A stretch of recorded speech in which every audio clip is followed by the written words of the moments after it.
right, everybody, welcome in. Here we are tonight, Friday night at Randall Reed Stadium, New Caney ISD. Got a big game tonight for your Friendswood Mustangs versus the Porter Spartans. Here in the booth, I am again Josh Fritz. Before we do introductions, we're going to listen to the national anthem.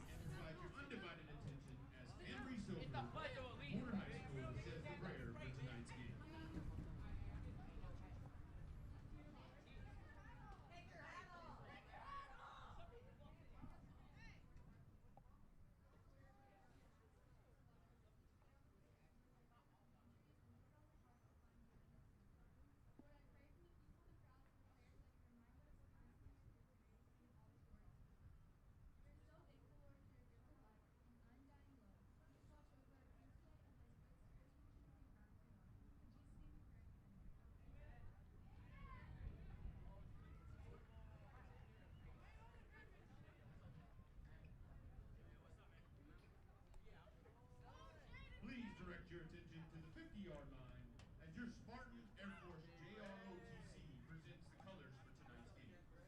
They are represented by left guard, Cadet Staff Sergeant Jordan Butler.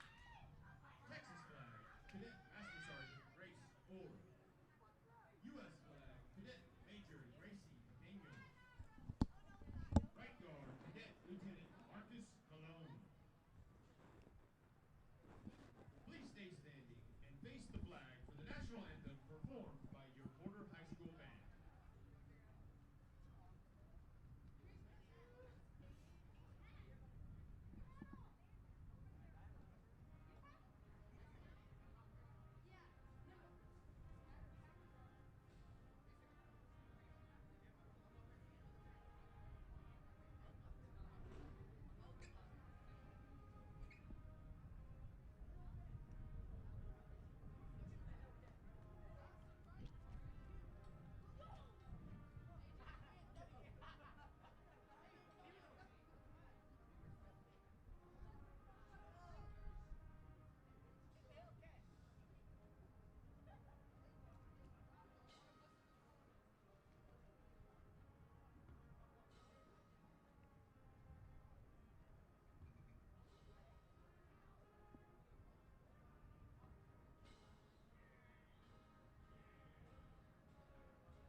And there you have it, the national anthem by the Porter High School band, and of course the prayer by a Porter student right before the game. So again, I am Coach Josh Fritz here on a lovely Friday night at New Caney ISD Stadium, where tonight we're going to be taking on the Porter Spartans. And of course I have my broadcast partner Jacob Rich here next to me. Jacob, what's going on? Oh, not a whole lot, Coach. Glad to be up here in the booth with you for this big matchup here between our Mustangs and the Porter Spartans, as we were talking about pregame. Despite sitting at 1-3 in district right now, Friendswood currently in control of their destiny. So, like we've talked about for several weeks now, the only objective of this game is to be 1-0 tomorrow morning. Absolutely. We got the top seed Angleton at 4-0. Right under them is Crosby 4-0, and of course LaPorte 4-0. Porter is at 2-2 in district. Kingwood Park is at 2-3. Friendswood is at 1-3.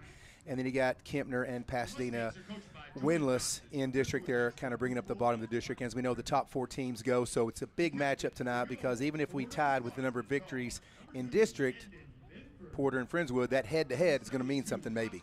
Absolutely. You're absolutely right, Coach, because we more or less have a pretty good idea of who the top 3 seeds in the district are going to be. So that 4th seed in the district that will make playoffs between Friendswood and 2 other teams, including Porter, it could go 3 ways. So you're absolutely right. The winner of this game, that win is going to be very important later on when it comes time to decide who has the tiebreaker over who and who gets that last playoff spot.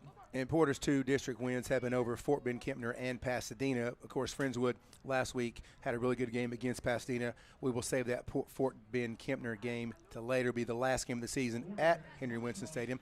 And next week, on a Thursday now, we're going to be playing Kingwood Park. We'll be making the drive back up here again for the game. So again, I want to thank everybody checking us out and listening in tonight. I know it might have been a far drive, but we are here for you, ready to get this game going. We want a big shout out to Harper, who is our producer extraordinaire. Again, Al Tag and his crew of wonderful students do a great job of keeping us on the air. Harper got this thing hooked up first try, Jacob. Yeah. First try. First try. I couldn't believe my eyes, Coach. Yeah, for sure. And, of course, in the booth joining us today, may get some stats thrown our way, is the statistician extraordinaire, Coach David McKeel, my coaching partner at the junior high. He is here working for the high school as well on a Friday night, as many of us are. But we're here looking for a good game.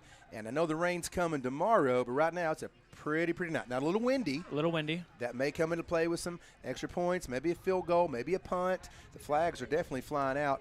But, again, great stadium, great night. Hopefully the rain holds off tonight. May hit us all tomorrow, so buckle down as we get ready to start this game on a Friday night. To start off, quick shout out to my Aunt Amy. Thank you for tuning in. She is there cheering you on.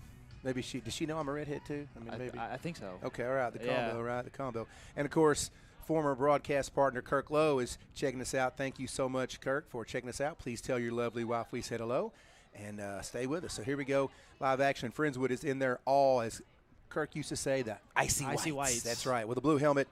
And the Spartans are in the red with black leather letters, red pants, and kind of a red tinted painted helmet, which looks kind of shiny for kind of a cool look. Yeah, so as sure the kick does. is off, it is going to be high. It is going to be taken back at about the 2 by Charlie. No, that is number 22. My fault taking that back. That is not Charlie. That is going to be number 22 for the Mustangs. Jensen Hackney. Yeah, that is Jensen Hackney, who, if you remember last week, Jacob had a really good game. He basically had that one wide receiver screen pass and took it about 60 yards for a touchdown the very first play of the game. I was going to say, it looks like Jensen Hackney has kind of parlayed his big game last week into some more opportunities early here, taking the kickback for the Friendswood Mustangs. Absolutely. It's going to be first and 10 for the Mustangs on the 22-yard line.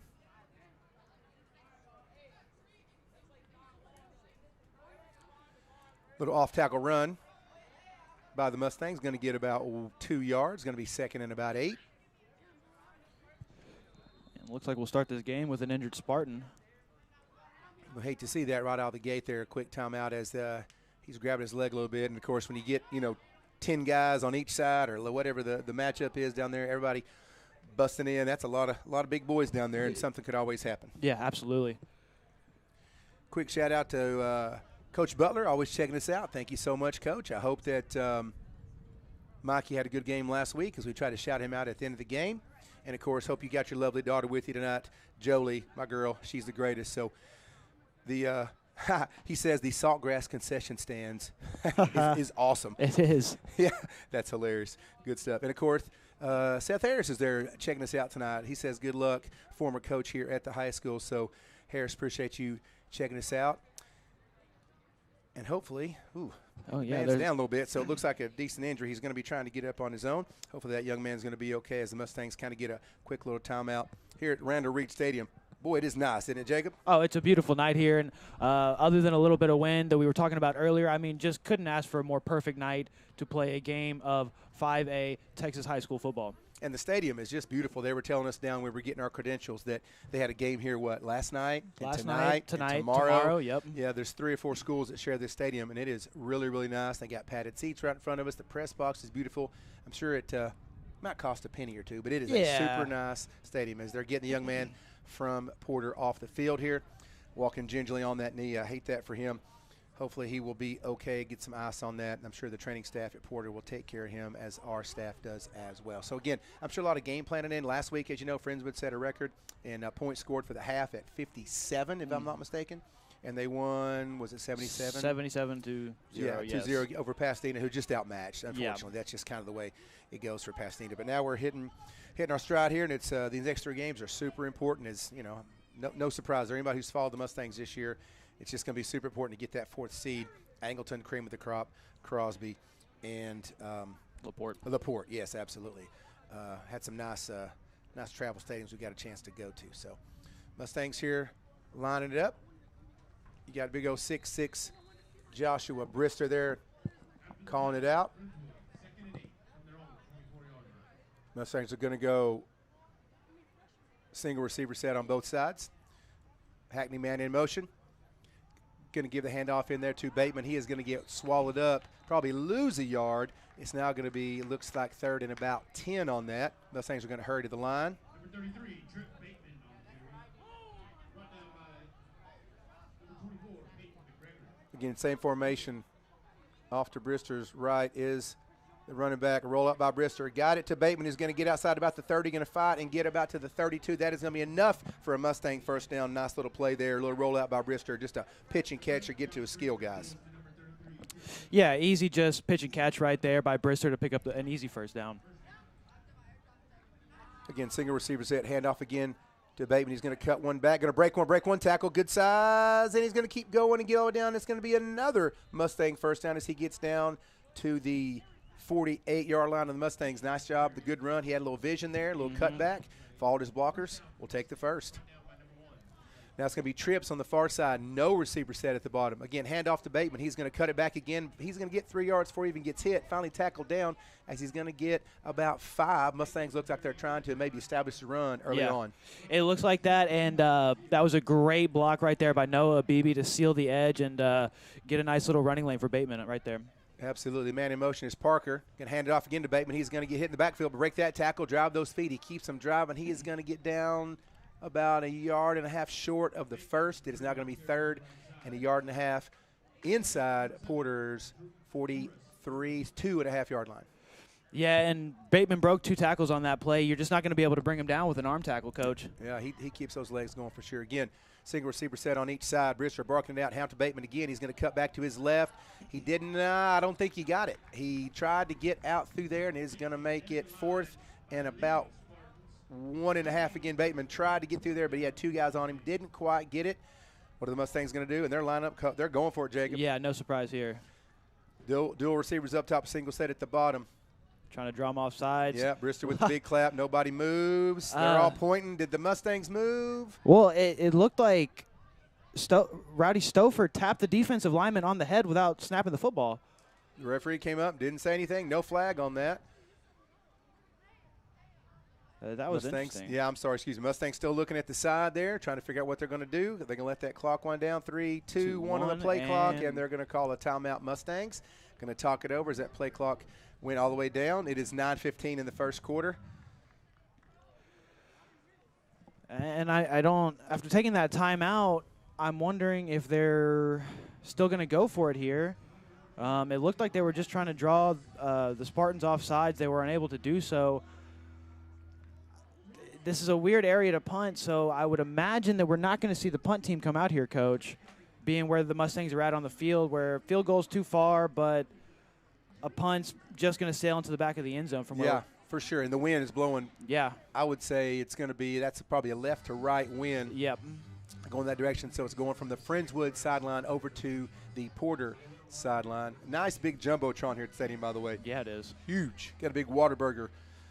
How I miss Whataburger. Oh, I was going to say I could go for a patty melt right about now, Coach. I tried to give up fast food several years ago, and I gave up Whataburger, and boy, a patty melt is it's my makes me weak in the knees, baby. Woo, I miss me a patty melt. All right, Mustangs are going for it. They are stacking heavy. They have, again, single receiver set top and bottom.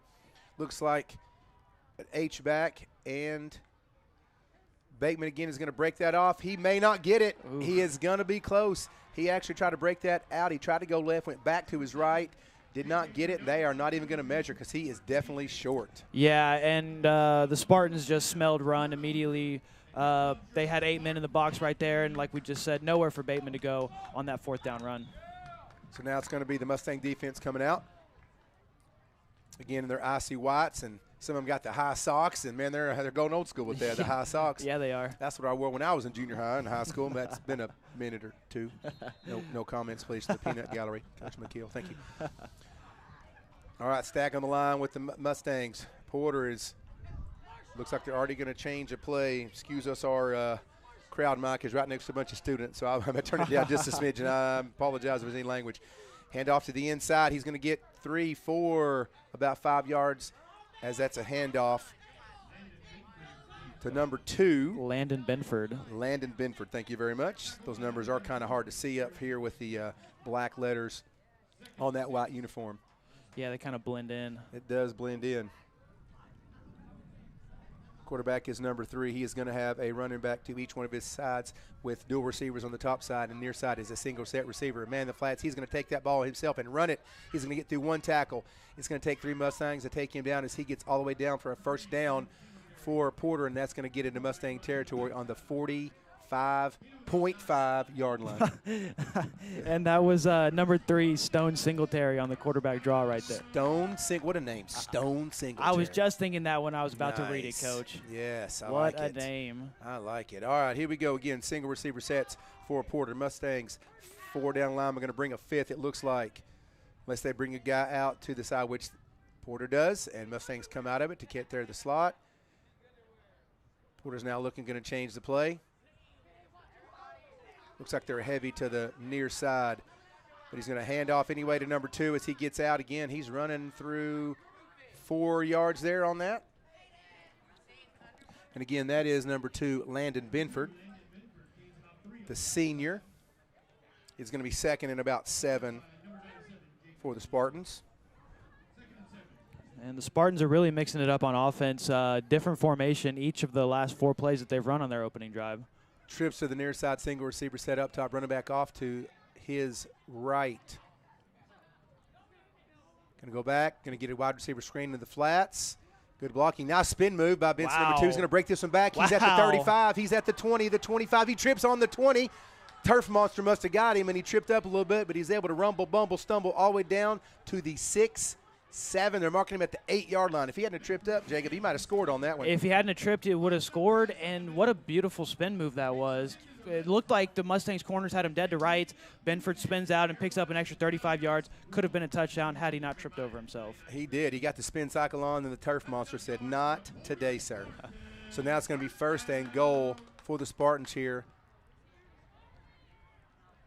And they're going to go again, double receiver to the near side, single receiver set up top. Running back off to his right, going to hand that thing off. He's going to break it outside. There's nobody home. He's got 1 man to beat, and he's going to leap over the top, and that's going to be a touchdown for Porter.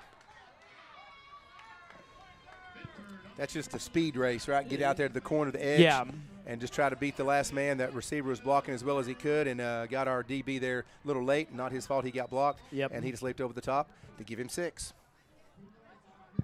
Oh, and it looks like it's going to get called back. I did not see a flag on the field, but the refs are going to call this run back for holding. I never saw a flag either. Yeah. But I'll take it. We'll surely take it.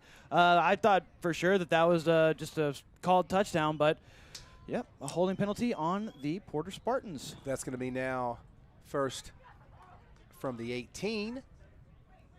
I didn't see a flag at all, but now Porter's going to line up again. Double receivers on the near side, single receiver set up top. 2 running backs off to the quarterbacks right and left. Going to send a man in motion again. Try that flat play. He is not. He's going to get swallowed up and taken down. Is that Allen Ford, number 49? That is Allen Ford, number 49. Look at Allen Ford coming in there. The blocker just could not stop 49, and he comes in there and makes the sack. Yeah, huge play by the Friendswood defense to bring it to should be they're calling. Okay, it's 2nd down and almost 25 and goal to go here for the Porter Spartans. And, those penalties, man, it doesn't matter what level you're at. JV, freshman, 7th grade, man, the penalties just, they drive you crazy. Just eat you up. They do. Again, Porter, same setup with their doubles on the near side. 2 running backs. Quarterback's going to fake the handoff RPO. There's nobody home again on that. He is taken down as Kreitz, number 18, was in pursuit. So was number 40 of the Mustangs in pursuit on that. That is Joseph Campbell, my man Joey Campbell. The defense, Jacob, has done a great job of answering the call in these last 3 plays. Wonderful job. And with that holding penalty calling back the touchdown rush, the defense is just making the absolute most of it here. Yeah, it's big. That's huge. That is huge. Now it's going to be trips to the far side, near side single set receiver. 3rd from the 26-yard line. It's going to throw it up top. The officials have blown the whistle, and that ball was caught and dropped anyway. Wow, good thing they blew the ref. He is now going to call a false start. Man, Porter has just blown up here. That is 6 points on the board, possibly 7 with the extra point. Just erased them a penalty. And now they've gotten a sack.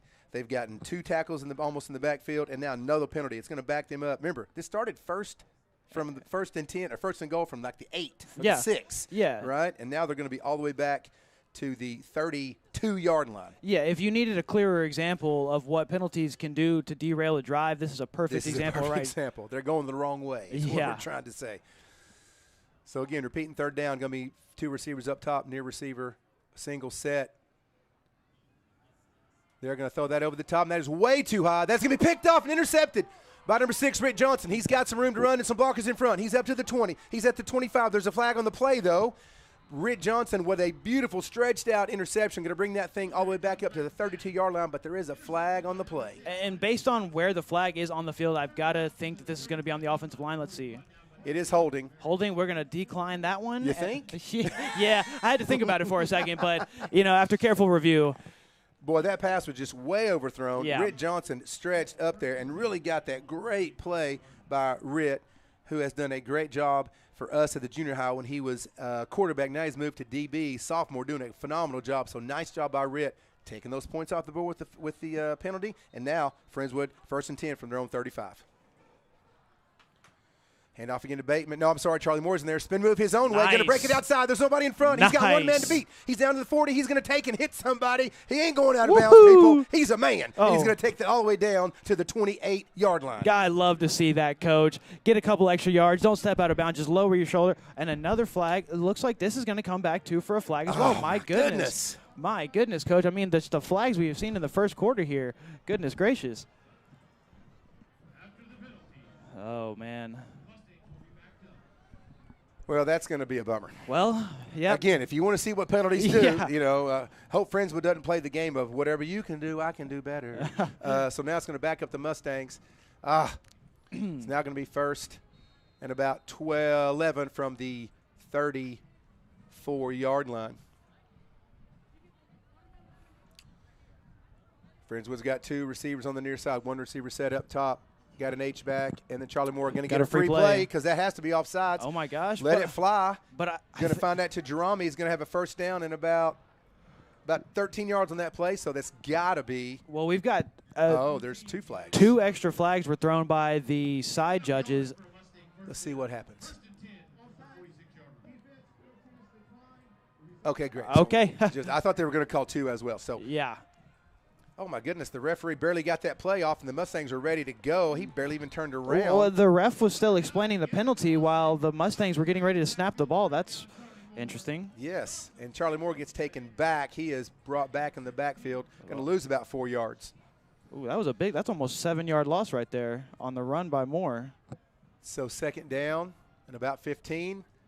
Brewster's got a man on the slant, and that is going to be, they're going to say he caught it. Oh, they're going to say, yeah, man. Hit the turf just barely. That was out to number 22 again, Jensen Hackney.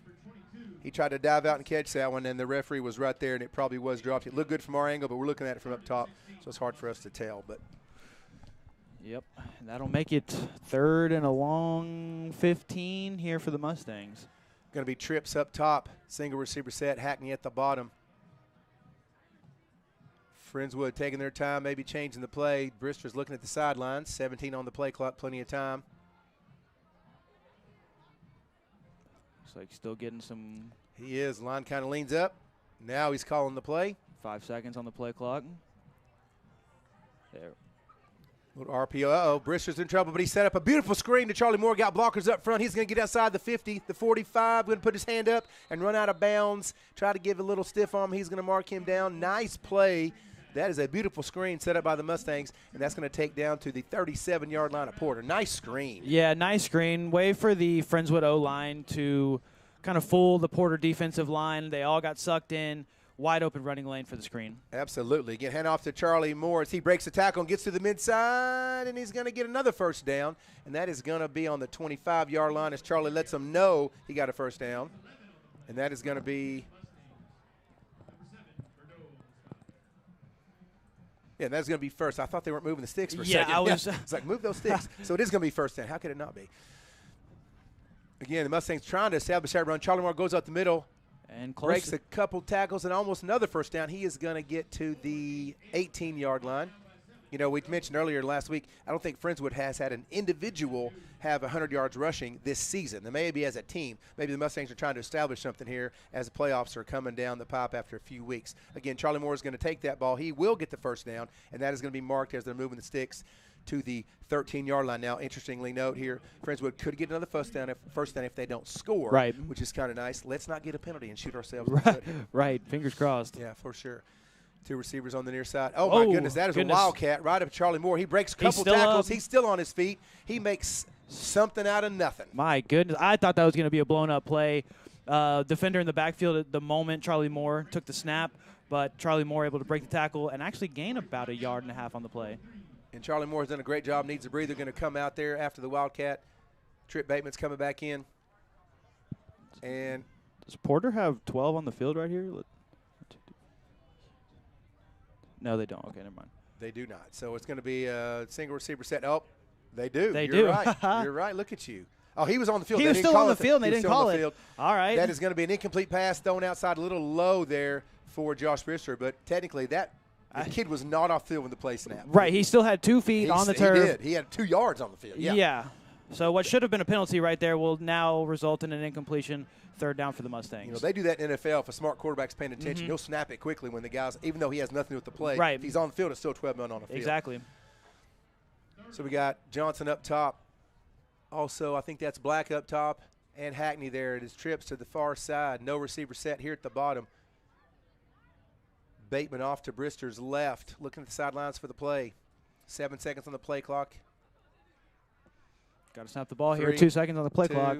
They snap it. It's going to be hand off to Bateman. He's going to get outside. He's got he a looks lane. like he's going to make it. He's in. He is going to get it. Touchdown, Mustangs. And just look at that. About a almost 14-point swing there with the penalty taken away for the touchdown from Porter. Friendswood getting the stop, going downfield, and scoring the touchdown. We said it earlier, but I'll say it again. It just goes to show you just how much one holding penalty can change the game. Yeah, for sure. We've eaten up all that clock. It is now 2:11 left here in the first quarter. So you're exactly right. How much Friendswood has run the ball right there, eats that clock up, and it's almost demoralizing when you take a play away. Now here you go with the extra point. That kick is low, and it's going to be no good, wide left. It is going to be missed. That was number 45, the kicker, and we don't have his number. So Vincent Tainer didn't kick much last week. I'm not sure if he was hurt. The kick number 0? Yeah, we do not have a number 0. No, he was 45. Oh, 45. Yeah, I don't know who that is for the Mustangs. He has no name, or his jersey is a little different. It's still white, so it could be a JV kid, and I don't have those numbers. But Vincent Tainer was doing the kicking. He didn't kick much last week. Who kicked last week? I'm trying to remember.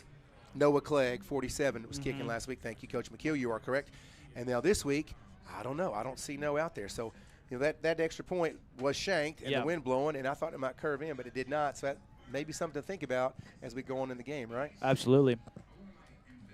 And again, well, thank you guys so much for checking us out. Jolie Butler, thank you for chiming in, young lady. Hope you're doing well at the high school. It is always a pleasure to see you when I get to out and about, and I will be at some basketball games this year to watch you guys play, so don't you worry about that. But thank you so much for checking us out, and everybody else who's listening in. Hope you've enjoyed it. As you see, your Mustangs are up 6-0 here with 2 minutes left, 2:11, in the first quarter. Again, beautiful night here, a little windy, but beautiful night, as I'm sure that storm's going to blow in tomorrow sometime, so batten down the hatches, as they say. Kick off again by 45. Again, I wish I knew the young man's name, and I apologize. If somebody knows, let me know. He's going to be taken by Porter about the 7-yard line. He is going to try to break that outside. He is going to break it outside. Another spin moment on his part, but he's taken out of bounds at the 21, and that is going to be taken out by Grant Martin, number 0.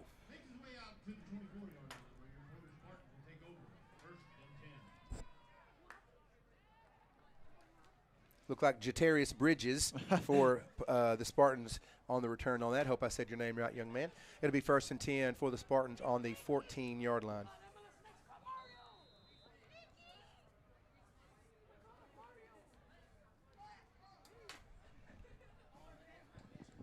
Trips up top, single receiver set at the bottom. I'm going to hand that outside to number 2 again. He's trying to break that outside. He's going to run 45 yards to get only about 6. Yeah, ran about 30 yards there to pick up about 5 or 6 on the play. All right. Oh, hey, Coach McKeel, I got it for you. 45 is Aries Brandt. That is Aries. Thank you, Jolie. He said he's a freshman because Dylan's hurt. Jolie, thank you so much. She should be our roving reporter. I was going to say. Yeah, hire her to do that. We need a sideline reporter. Aries Brandt. All right, Aries is a soccer kid, so hopefully he can get some kicks in for us. Yeah, freshman. He's fast too. All right, again, double receivers near side. Handoff again to the running back number 2. No, he does not hand it up. Faked me out as well as a quarterback keeper.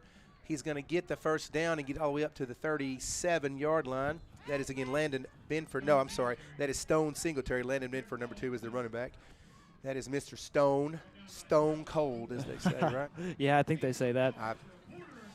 Well, and on the play, somebody says it. Even though they picked up a first down on the play, that was great discipline by Kreitz. They ran the option, and he nearly stopped both the quarterback and the running back simply by staying home and being disciplined. Doubles on the far side, near side, excuse me. That's going to be out in the flash. The running back, he's going to catch that and try to get outside and run out of bounds at about the 42-yard line. Nice little swing pass out there to Benford.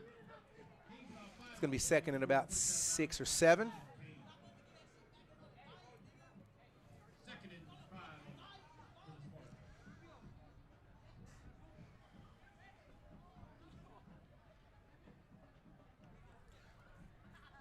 Single receiver set, doubles up top, running back on either side of the quarterback, going to send him in motion. Stone is going to take that ball himself up the middle and going to get the first down, drive the pile forward another yard or two, and get up to the 48-yard line. Stone Singletary definitely not afraid of running that ball, is he? No. All 3 of his quarterback keepers tonight have been directly up the middle, which is where quarterbacks usually tend to avoid when they carry the ball. That's where all the big boys are. Yeah. It's where Jacob Molina, who I don't know how many tackles he had last week, but he had a bunch. He had a whole lot. He had a whole bunch. And he's got already a few here tonight. No doubt. Again, same setup with the doubles up top, single at the bottom. Receivers on a running back on either side, going to hand that ball off to Benford. He is going to be taken down by number 34. I believe that's Garrison McElwain in on that play, and it is Garrison McQuillan, according to the stadium announcer. That's okay. That's all right. We'll let it slide. That's okay. It's hard. I mess up the names too. I can't say too much about all that. And they're going to let the timer run down, and that's going to be the end of the first quarter. Your Mustangs are up 6-0 over the Spartans. And due to both teams running the ball, that was a pretty quick first half, Coach. Yeah, it's barely 7:29. Wow. 29-minute first half, and took us an hour and a half to drive up here. So, hey. Well, you know what that means. The second quarter is going to take about 45 minutes. Yeah, because I said that. It's going to take forever. Yeah. Thanks to Coach McKeer for letting us drive, and thanks to I'm sorry, I just ran into our producer extraordinaire, Harper. I apologize. We're all sharing the booth up here today. And, again, thanks for New Caney ISD and Porter letting us come up here today, and Jennifer Burris, who does a great job. She is Coach Johnson's administrative assistant there at the high school. Make sure that we get all the rosters we need and that they get our names on the sheet so we can get up here to the booth and things like that. So lots of moving parts. It's not just about us running off at the mouth, which that's the one thing I'm good at. All the other stuff I'm not great at. So it was nice to have that. And I know, decent crowd from Friendswood tonight. The band is here. You got cheer as well. I know these kids are working hard. Wranglerettes, all those people up here. It's a long drive, but it's the dedication to high school football, and we talk all the time about how much these kids work. And I know there's seasons for the choir and seasons for theater and musicals and all that stuff is all going on. So these kids are all not just football players. All of them are working on. I know Bam and Coach B are doing great on the baseball side, and Coach Russell's doing a lot for basketball. Coach McKeel's son plays on the team, and I hear him talking about the games they have. So a lot of stuff going on in all the high schools around, keeping kids involved. It's always great to have these kids involved. I always tell kids, don't just go to high school, do high school. Find something you love and take part of it, no matter what it is, because it keeps you involved in the school. And I always tell people that's where you find your people. You find your people in whatever activity it is, flag, color guard, whatever it is, right? So stay involved in that. Officials are taking a minute here, I'm sorry, Jacob, to figure out what we're doing, and they've been talking on the sidelines. I'm not sure what they're talking about. Me neither. All righty, it's going to be second and about 10 for the Spartans. You're going to hand that ball off, and he is going to get Nowheresville. That is a bunch of Mustangs there in on that play right there. That was a bunch of Mustangs. That had Alan Ford. That had Joey Campbell. Yes, sir. Right. Garrison McElwain, you are correct. 31 Stevens. There's lots of them in on that play. So now it's going to be 3rd and 9.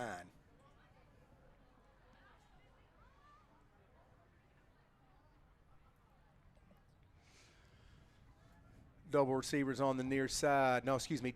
double receivers both sides. It's going to be a twin set, and we have a different look from the Spartans. 3rd and about 9 here in the start of the second quarter. Rollout. Biffer's going to find a man. It is going to be a little high. Oh, nice move by number 10. Little juke move there by the receiver number 10 of the Spartans, Keon McZeal. McZeal, yeah. That's a sweet name. I know, right? They've Man, got a bunch that's of good solid. names down there. Heck yeah, give me that. I think that's going to be Instead that. of McKeel, what if it's McZeal? That's a pretty cool name, right? Man. Nice. Nice. I like it. I like it. Okay. Just something God-given, isn't it? All right, I here know, we go. right? It is 4th and about 2, just a smidgen over 2, 2.1. Can I say that? Long 2.1? 3, yeah. A long tomato. And they're going for it here, just inside Friendswood territory. Trips to the near side. Trying to draw the Mustangs trying to draw them offside. offside. They Oh, did- they got him. Darn. Did Darn. they actually, though? It was. We have a pretty good view from here. It didn't look like Kreitz had crossed the ball. It did not. He's a big boy. He's almost 6 feet tall, or 6'6".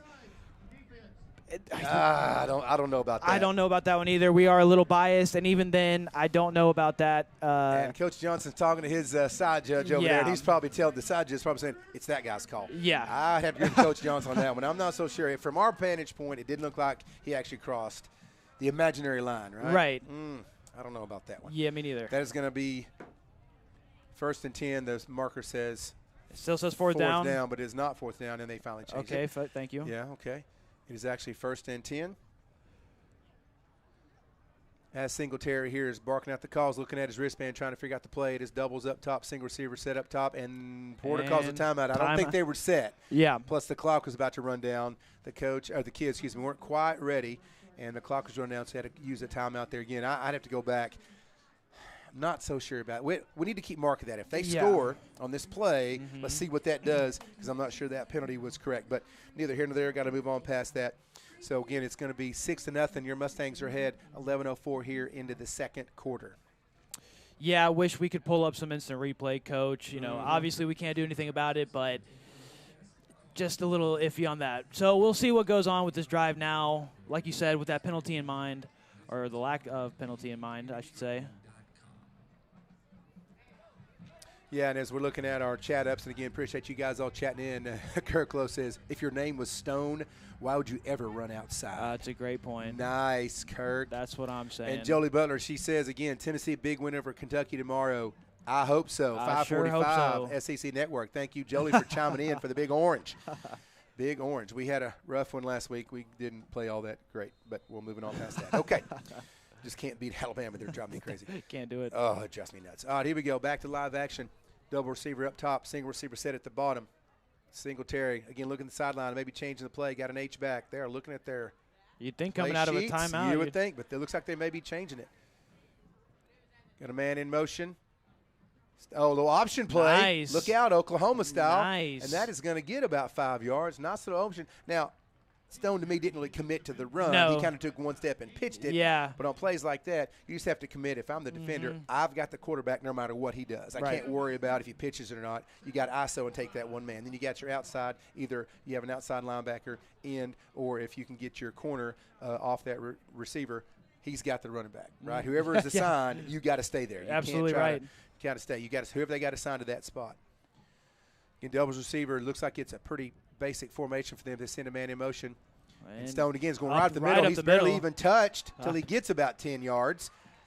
I don't think the Mustangs are expecting that because he didn't even get touched till he already had the first down. He's going to get all the way down to the 19-yard line. No, and something that I'm sure Coach Griff is making note of right now, it seems like Porter likes to run these little kind of fake-out screen plays into the flats with their running back to kind of spread the defense out wide so that Stone can take it straight up the gut and not have as many linebackers to run into because they're kind of shuffling outside to try to cover the potential screen pass.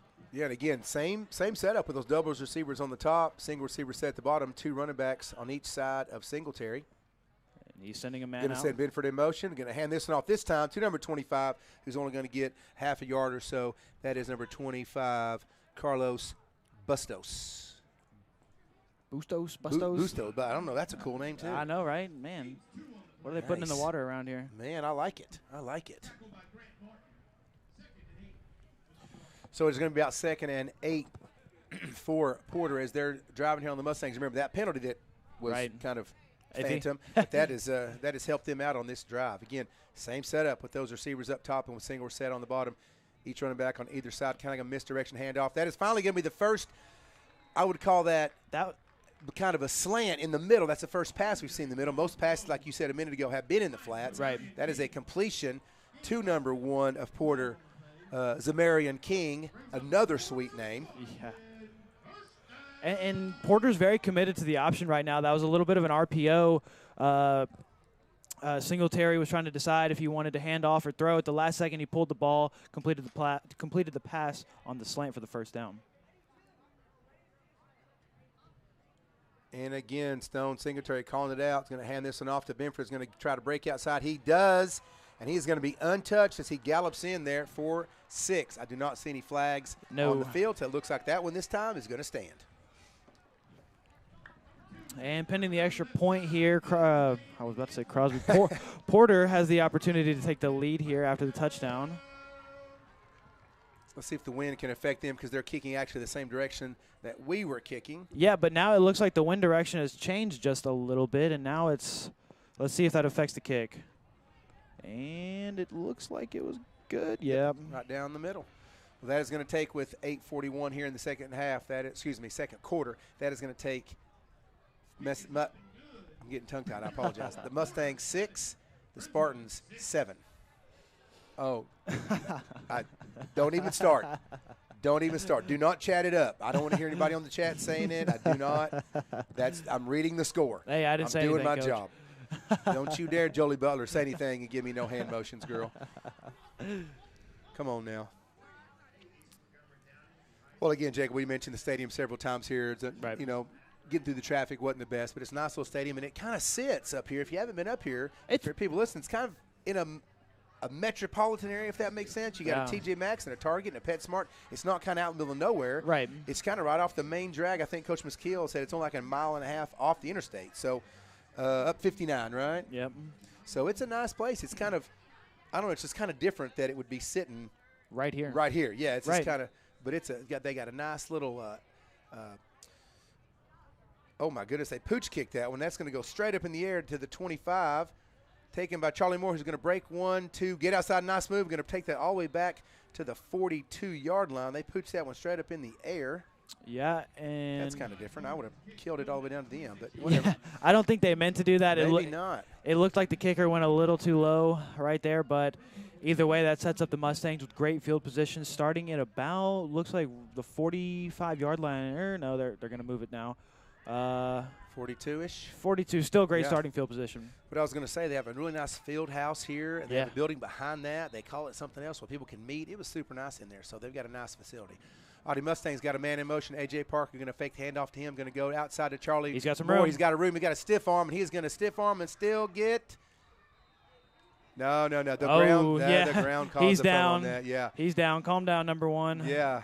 Charlie Moore tried that stiff arm, and then one grabbed him up, and they still rumbled about 2 or 3 yards, and he is going to get down to the 43-yard line. Nice run by Charlie Moore.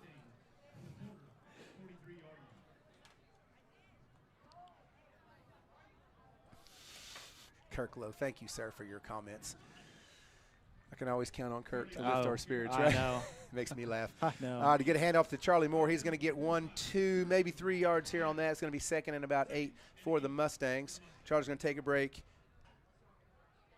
And Bateman's back in the ball game. Going to hand that ball off to him. He's going to try to break this outside. He is going to do so. There's a flag on the play. There's a flag on the play. As Bateman probably gets the first down, but it may not count. It looks like this is going to be a hold. It looked like a hand grazed Bateman's face mask, but I doubt that that's going to be the penalty here. It is going to be a hold on the Mustangs. Wow, just a penalty fest here in the first half, Coach. We've had some games where there hadn't been any penalties at all. Right, and then you got a game like this. Yeah, and that's just one that it's hard to game plan for that. Right. Well, if we get a penalty, here's what we'll do. Right. Because you don't think about getting a penalty. You just think about what the next play needs to be based on your yardage down the distance. Right, you're certainly not planning on getting a holding penalty or anything exactly. like that. For sure. As the Mustangs go trips to the far side, Bateman here off to Brister's right. He's going to fake that handoff. He's got a man. Bristol's going to let that thing fly. He's got a man open. It's just a bit in front of Hackney as Hackney was streaking down the middle of the field on a nice little slant, just a little ahead of him. Yeah, Brister had a man in his face, kind of put some pressure on him on that throw. And like you said, Coach, just a little overthrown. Maybe he had to let it go sooner than he wanted to give Hackney a chance to run underneath it. You never can tell here. We got Hackney up top, Black, number 14 up top, and A.J. Parker. Again, no one here on the near side. Receiver at all. Yeah, interesting formation. Yeah, for sure. Bristers. Did the Mustangs have? Yeah, because they have another. They have. Okay. Oh man, that gets all the way through. Brister tries to roll out to his right, and he does, and he fires a rocket. Oh, wow. It should have been caught. It looks like it might have gone through one of the hands of the defenders. Yeah. And then hit Hackney, so he wasn't quite ready for it. But great rollout by Brister there to his right, using those legs so he didn't get sacked because that guy just came like a rocket right through the middle there. Now we got to think about how that penalty affected the Mustangs, right? Right. Yeah, we're seeing double vision here. First, a big penalty affects the Spartans, takes away their touchdown, allows the Mustangs to go down and score. Then a questionable call, or no call that is, on the last drive allows for the Spartans to extend their drive and go down and score. So 2 specific penalties that we can point at that have really turned the tide of this game so far. Friends, we're going to have to punt. And that is not a good one at all. I'm sorry, it is not. And it is going to go and just bounce out at the 35-yard line. So not a good punt from the line of scrimmage. We'll try to get the actual net yardage from Coach McKeel in a second. But yeah, that kind was of a juxtaposition here what the Mustangs had. They had a drive going, and, of course, the penalty you mentioned. And now it's going to kind of flip the field. It's going to be 1st and 10 from the 35. And that looks like about a 16-yard net punt. Not really what the Mustangs are looking for on that. Right. Kind of a – I don't know, an end-over-end punt. Yeah. Kind of died. It exactly. didn't really get up and spiral. That's a tough task sometimes. Again, the wind looks like it's dialed down a little. Maybe, maybe not. I don't know. I don't know. It's hard to say. Hard to say. Okay, Mustangs again on defense. We have double receivers near side. Stone Singletary looks like he's, again, changing the play, getting up top. We got a single set receiver. Going to hand that thing off to Benford. He is going to get wrapped up in the backfield and going to be taken down. No, sir-ree. Is that number 25? Yes, that was number 25, Bruce Adame. Good old Bruce Adame. Nice job by Bruce. But they're going to forward progress. He gets to the line of scrimmage, even though he was taken back about 2 yards. Yeah, I don't know if I would have spotted the ball right there, but whatever you say, Mr. Referee. Whatever you say. So we have twins receivers on either side. Running back off, Ashton Genty style, standing up next to the quarterback. He's going to try to go out in the flats and not going to be there, and there's going to be pass out to number 7, who's going to not even get – oh, he's going to break a couple tackles and finally take the ball. The ball's out. The ball's out. The ball's out. Oh, goodness. Oh, my gosh. First of all, Jacob Molina almost 30 yards downfield to make the tackle and knock the ball out. I don't even think he realized that he knocked the ball out because he could have just fallen on it right there. Oh, what a play by the defensive lineman. Yeah, that was a nice little play by number 7 there, Jatarius Birdow. And he had a nice little run, but then the Mustangs came over the top and knocked the ball out, but Porter jumped on it. Right. So now it's going to be 1st and 10 for Porter from their 31-yard line. Twin receivers up top, single set on the bottom. Singletary going to hand that off to Benford outside. He's going to try to break it out, and he does, and breaks one tackle, spin move again, and he is going to have enough for the first down and a little more, going to be about a 12, 11-yard gain, and they're going to say it is a first down and move the sticks. That is going to be 1st and 10 from the 20-yard line for the Spartans.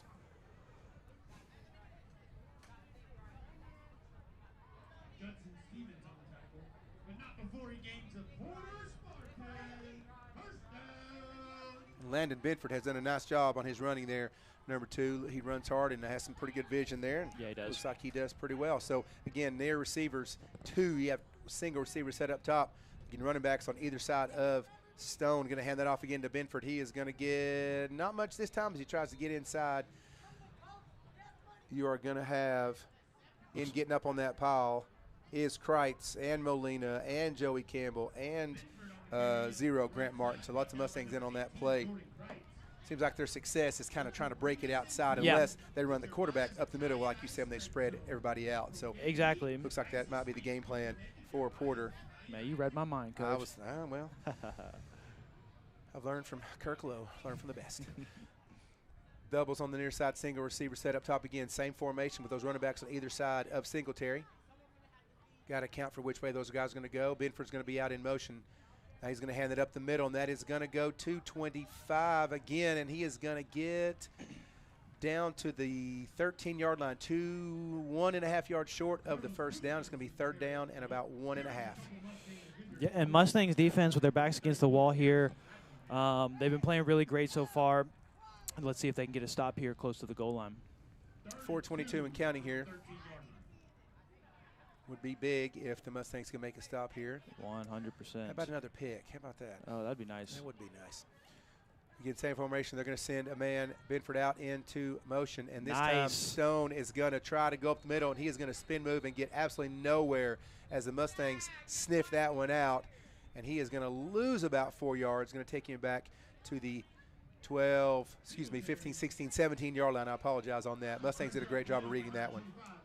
Yeah, they sure did. Like I was talking about earlier, not every time they run it, but almost every time Porter runs their little quarterback draw up the middle, they like to send one of their running backs kind of out in the flats as a decoy or maybe even an option to throw out to in case the quarterback doesn't like what he sees at the front. But that's exactly what they did right there. And their quarterback, Stone Singletary, met as soon as he tried to take off for a loss of, like you said, for about 4. He did, and Benford's off to Singletary's right. He's going to go out in motion, kind of in the flats. Going to be pressured and going to be sacked by the Mustangs as that pocket collapsed so fast. And that is, again, shocker, 97. Jacob Molina in on that to collapse that, along with Bruce Adame, among others. So great stop for the Mustangs. Big stop there with 3:17. It'd be nice for us to score right here. I know that's obvious. Right. But, I'm just saying. Of course, yeah, it would be great to score here. But like you said, just wonderful stop by the defense right there. The Porter offense had 12 yards to go until pay dirt, and now we're looking at a 1st and 10 for the Mustangs from about the 22-yard line. No points put on the board. And I don't blame them for going right there. No, me neither. You got the wind. I don't know how their kicker is. Right. Yeah, I would definitely go for it right there. Who knows? Trips for Friendswood up top, single receiver set at the bottom. That's going to be a wildcat formation out to Bateman, who's going to break a tackle and break it outside and try to stiff arm and get about 13 yards as he goes back to the middle of the field. Nice job by Trip Bateman. That's going to be first down for your Mustangs. Mustangs are getting the line quick. Yeah. Nice gain again by Trip Bateman. Going to have an H-back, going to have single receivers on either side. They're going to hand that off again to Bateman. He's going to try to break it outside again and get through 3-4 guys. Going to take him down to the 45-yard line. Bateman with some hard running there. Yeah. Mustangs trying to get to the line quickly, and I'm sure save some timeouts and some clock at 2:53 and counting. Again, doubles receiver Brister is going to know he's going to RPO that one. He's got A.J. Parker at the top, and he's going to be just hit him on the outside hand right there. Great throw by Brister. Parker was fighting for position with the cornerback and just barely outside of his reach to make the catch. Yeah, that is just man-on-man. My guy versus your guy, throw it up and see who can go get it. Right. Parker got a hand on it. Nice try by the Mustangs on that one. It's going to be 3rd and about 5. Again, single receiver on each side.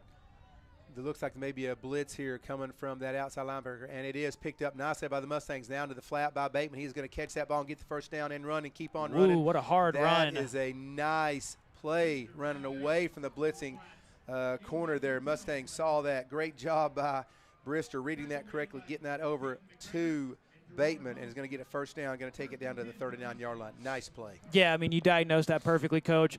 Throwing the flats away from the blitz for the first down. Charlie Moore's going to get the handoff, break it up the middle. Looks like somebody slowed down for some reason. I don't know why. Yeah, I'm not Porter sure. kind of slowed down for some reason. I didn't hear a whistle, but Charlie Moore takes that, and he is going to get 11 yards, which makes another first down for the Mustangs again, 2:17. Pretty good execution right here. Oh, yes. I don't want to jinx this, but we're looking good on this. Right. Not having to use a timeout. Good job on the clock. As we're going to hand it off to Charlie Moore, is going to get outside another stiff arm. Nice stiff arm. And he's going to no. I thought he was going to bowl over that guy for a second. I was like, my goodness. I did too, but I mean, just nasty stiff arm right there That was nice. Who was that? Was that? That is Charlie Moore. Charlie Moore, yes. yes. Arm. Yes. And I thought he might bowl over the next guy, but he did not. So that is going to be a quick timeout. That is. Oh, I'm sorry. That is my apologies. It is the 2-minute timeout. 2-minute timeout. Not the 2-minute warning. as the Mustang faithful have come out tonight. Got a decent crowd here for all the parents and family members coming in. So it's a tough drive on a Friday night, but they made it. So we're happy everybody's here and checking us out. If you're not able to make it, again, hope you're checking us out tonight on the broadcast. Let us know where you're listening from. We like to think that we're worldwide, even though we're probably not. You know what, Coach? I'm gonna broadcast like we are, like we've got listeners all over the globe, because I think we do. I think. Oh goodness. Well, usually my brother's listening, and he is a long-haul truck driver. There's no telling where he is in the United States. He's all over the place. He's been doing that for 30 years. But anyway. We're nationwide. Whenever he listens, I guess we are nationwide. So we'll have to see how that all shakes out. But, again, 2 minutes to go. Mustangs have done a really good job on this drive, driving the ball, mixing up a couple passes in there. Yep. And I'm really impressed with how they've handled this 2-minute drill, so to speak, even though it's not quite, now it's 2 minutes. But you get the idea. They did a good job of not wasting any time and using every bit of it. All right, back to live action here. We have single receivers. It looks like Black is the H-back. Bateman is back in as the running back. You have Brister looks like he's changing the call. And it looks like he is. And they're going to have now Bateman's going to be off to his left. Going to hand it off inside. Bateman's going to break out 1, 2 little breaks. Nice job by Bateman. Going to get That'll be a first down. That is going to be a first down. That's going to be inside the 20 to the 17-yard line. They're going to move those sticks. And, Coach, I mean, Friendswood's commitment to the run game so far this game has sir. just been paying off tremendously. Absolutely, no doubt, no doubt. Again, hand off to Bateman. He's going to take that inside again, trying to get through 2 or 3 people, jump and drive and drive. He'll get forward progress as they try to push him back. He'll still get it. That is going to be about another 5 or 6 yards. Look forward to seeing the stats from Coach McKeel here Absolutely. at halftime. Friendswood hurrying back up to the line. I would maybe slow it down just a little bit with 1.5 minutes left. Now it's going to be timeout for Porter. They're going to say, hang on a second, and try to figure out what they want to do. They're kind of looking at the back official there, wondering, I don't know what they're asking him, but they're looking back that way. So gives Friendswood a chance to talk it over. It escapes me right now. Who got no, we got the initial kickoff.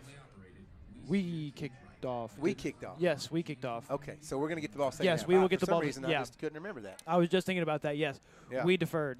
We deferred. We always try to defer. We didn't? See, no, we got the ball.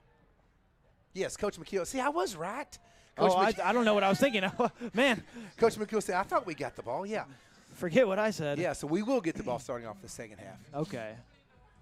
I was thinking that, and I'm sorry. They get the ball the second half. See, we're totally messing this up. Yeah. Where are you, Kirklow? We need your wisdom. We're totally screwing this up. I apologize. We're not thinking. It's been a long day. I feel about like a bunch of amateurs up here, Coach. Harper's the pro. We're a couple brooks up here. We're just up here jabbling and babbling. That's all we're doing. So they'll get the ball. Coach McKeel's keeping us straight. Yeah, thank you, Coach McKeel. Yeah, appreciate that. Okay, back to live action. Enough of us being morons. It is going to be a trips to the near side. No receiver set up top. Bateman is off to Brister's right. And Brister's going to take that himself, his own version of the run up the middle, which he has done a nice job. Going to get down to the 9-yard line.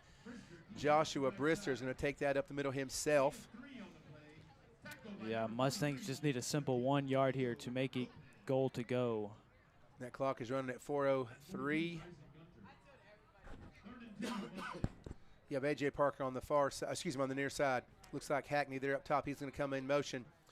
They're going to do a little handoff switcheroo. Going to hand that off to Bateman, who's going to get just enough. Yeah, it looks like he's. And they're going to move the sticks or no? He hadn't moved them yet. The spot from where I see, it looks like the spot is on line with the first down marker. But they're not giving it to him. They're not giving it to him. Okay. And they're not asking for a measure. It is going to be 4th down. Looks like they're going to do the tush push, the old Eagles way. Brister, I don't know if they marked him forward enough, but he is back. The ball came out, but that's neither here nor there. Did they give it to him? He's already down, fellas. Oh, yeah, he's down. Yeah, relax. What? They gave it to him, and it's going to be timeout for the Mustangs with 24 seconds left on the clock. Okay.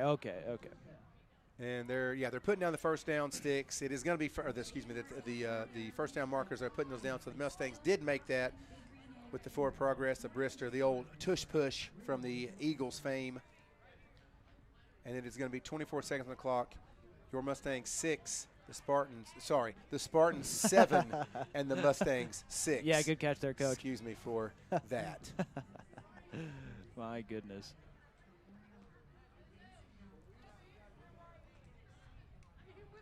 As we're sitting here with a little time on our hands. Coach McKeever wanted me to make sure I mentioned that I believe this Friday, the varsity and junior varsity cross-country teams at the high school are running in state, Wow. if I'm not mistaken. I think both teams, I think he told me that today. Coach, if you're listening, chime in and make sure I don't mess that up. But I believe he's going to go to it.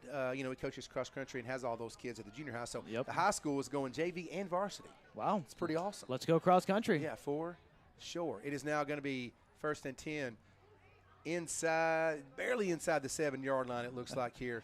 Mustangs are going to kind of go a little compact. British, And there's a flag. Oh, no, that is going to be out to Black, who is going to get in the end zone. It is a touchdown, but hold up. I believe, wait a minute. I think that was Jerami on the I'm sorry, it is Jerami 14. I'm sorry, I got my numbers wrong. But he just said recovered by the Spartans. What? Hang on a second. Yeah, we got too much going on. Yeah. One official said touchdown. One said touchdown. The stadium announcer said recovered by the Spartans. There's a flag on the field. We've got all kinds of stuff going on. Let's hope these referees can just get this all sorted out. 14 seconds on the clock. He's talking to Coach Johnson right now. And the back official did say touchdown.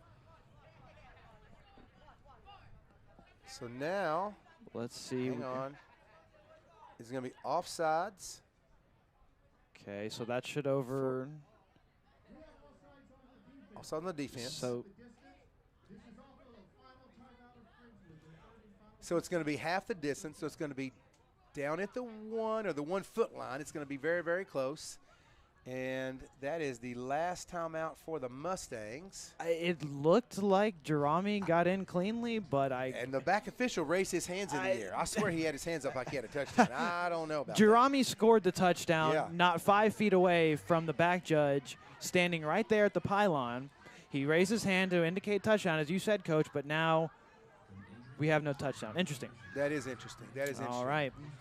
All right, and Tony Hopkins, of course, comes in to correct me. Thank you, Tony. I appreciate you doing that. It is boys and girls varsity. Oh, wow. As I said that, I didn't think JV had a state. But anyway, so it's boys and girls varsity. And Coach McKeever also chimes in right there, him and Tony at the same time. Thank you guys for correcting us on that. The boys and girls varsity cross-country teams running this Friday. So that's just an amazing feat for those kiddos. Yeah, it sure is. Man, that's just a lot of work. They put all the hours in. When I lived over in Wilderness Trails for a while, you'd see them run in the mornings, before school, 5 o'clock in the morning, all that stuff. Those kids work their tails off. And I know Coach Bush and Coach Jackson do a good job. They come and use our equipment sometimes to have meets at the junior high and things like that. So it's good to see those kids out there running. Gosh, I can't remember all their names. Aiden Fitzgerald and Russell and all that stuff. They do a really nice job. All right, the Mustangs have to us on the field here as the play clock is already down to 15. I'm not sure if they were waiting on, but they started it soon. And they're going to be bunched up. It's going to be a Wildcat formation of Trip Bateman. He is going to bust through and get the touchdown. Nice job, Trip Bateman, as that clock on the play clock was going down real quick. Are there any flags? That was my first thought. I'm okay, just checking. Good. So that is going to be 6 by Trip Bateman. Does he have a Mustang down on the field there? Hate to see that. Yeah, look, May just got the wind knocked out of him. He's holding his stomach there real quick. Yeah. With the training staff on, it's going to be a timeout for the Mustangs. So for the meantime, that's going to make the score 12-7. Getting off that 6. 12-7 Finally for the Mustangs. Extra point pending. It'll take us just a second there. And it looks like, unfortunately, the wind's picking up a little bit here, so hopefully that won't affect the kick too much. And go ahead, I'm sorry. I was just going to say, we are kicking on the opposite side of the field where it looks like the Mustangs will have a bit of shelter from the wind from the visiting stand, so hopefully that'll help us get this extra point. And kind of interesting that the officials did start the play clock, and the Mustangs were still talking to Coach Johnson with 15 seconds to go on the clock, and they had to run out there real quick and then run that play. So that's interesting. That's an interesting. It's like in basketball, when the ref sets the ball down, and you're not ready. He sets it down, starts counting. You're like, I'm coming. But, right. It seems like the officials just set that down, started that clock real fast, and the Mustangs had to run out there real quick. Looks like we're going to go for 2. And no, we are not. Oh, no, we are not. Never mind. I don't know what I'm saying. It looked like they were lining up heavy set. Noah Clegg, 47, is out there going to be doing the extra point.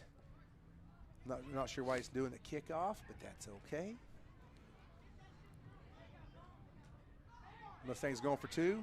12 seconds left in the half. And the snap is down. The kick is up. Kick's good. It is wow. Good. Nice. I'm going to turn that crowd down, Mike, a little bit because, again, all the kids are there, and I apologize if there's anything said that's inappropriate. I cannot control 30 teenagers. What they say, yes. Sorry to those at home. Sorry to those at home. Anyway, well, now there's going to be 13-7, only 12 seconds left. Just get a stop here, go in there, regroup at halftime. It's a ball game. It's not, by no means is it a gimme. It's a ball game on either side. No, absolutely. And obviously we'll never know, but I'm trying to sit here and think just how different this game would be. Like you said, we've got a ball game here at half. Just how different this game might be if not for the two penalties that we've discussed several times now. The one penalty that takes away a Porter touchdown, gives a Friendswood touchdown, 14-point swing right there. So, yeah, like you said, ball game on our hands that's been decided really by two penalties. And from our vantage point, that was a phantom penalty on the Mustangs. They didn't like anybody cross the line of scrimmage, but again, we're not down there throwing the flags and stuff. A nice big jumbo package there by Friendswood at the end to try to do a little wildcat, so to speak, or a wild Mustang, I guess, and Trip Bateman getting there for the score. 12 seconds again before we get to the half. Mustangs going to kick this thing off.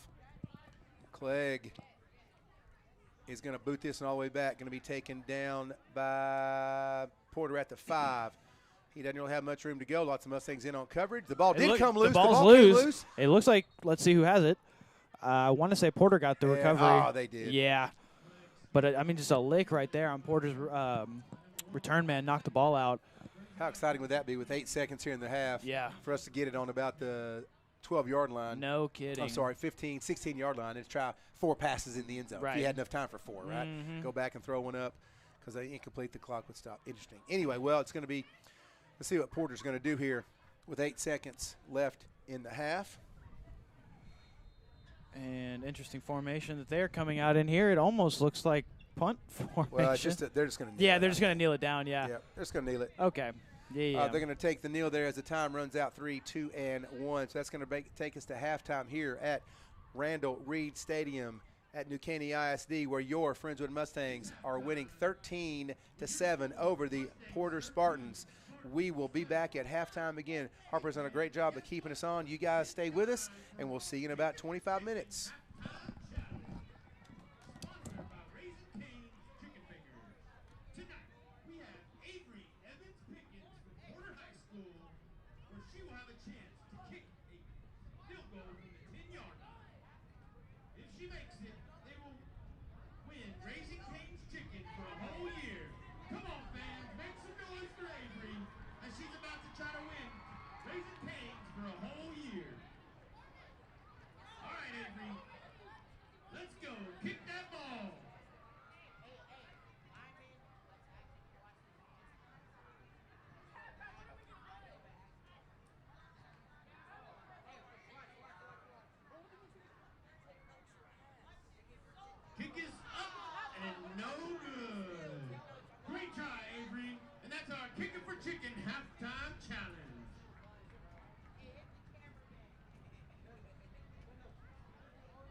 Dance officers for the Golden Graces are co-captains and seniors Caitlin Solis and Kennedy Miller, and sophomore officer Madeline Ramirez.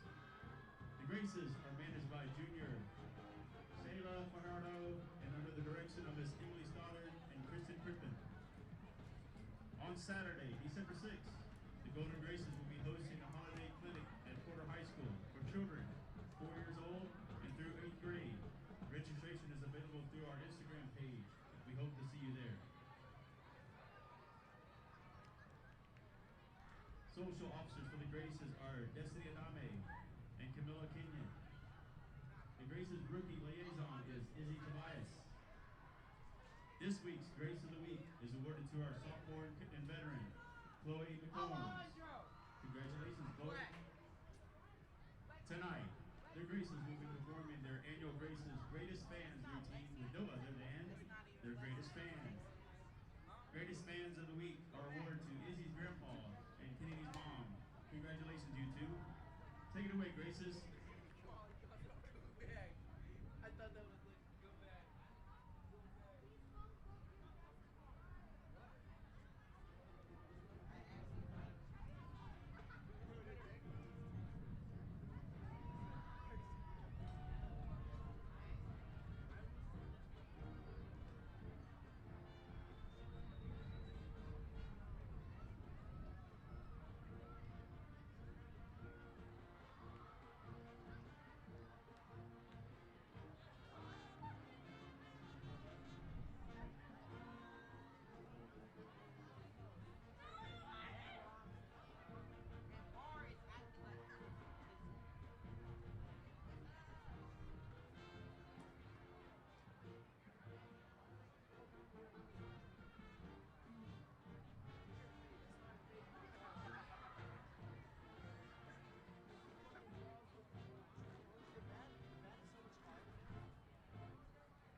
Ladies and gentlemen, the Golden Graces and their greatest fans.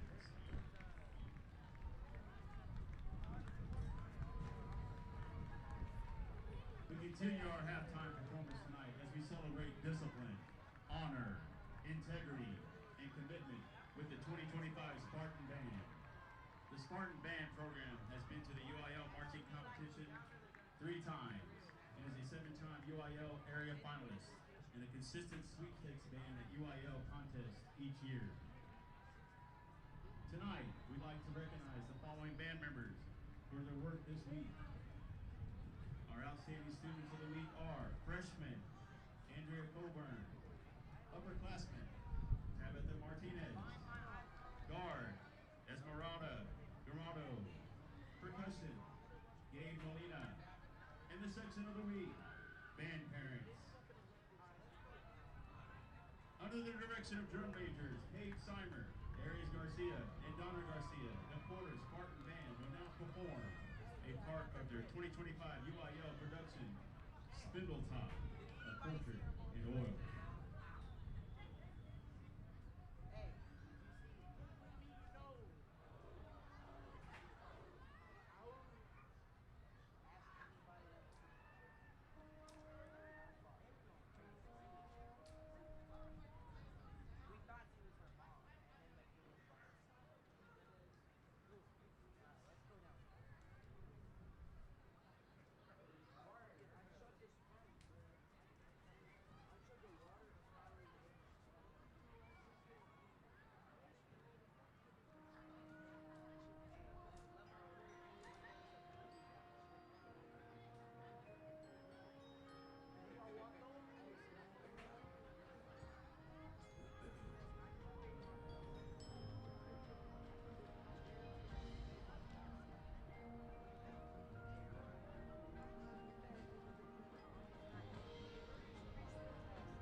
And good evening, everybody. With a minute and a half, or excuse me, minute 50 seconds left on the clock for halftime, we're going to jump back in here. The band is still on the field, a la Stanford and Cal. Yeah. Hopefully they get off in the next minute and 40 seconds. Looks like the football team's warming up, but right now Jacob's got a couple halftime stats for us.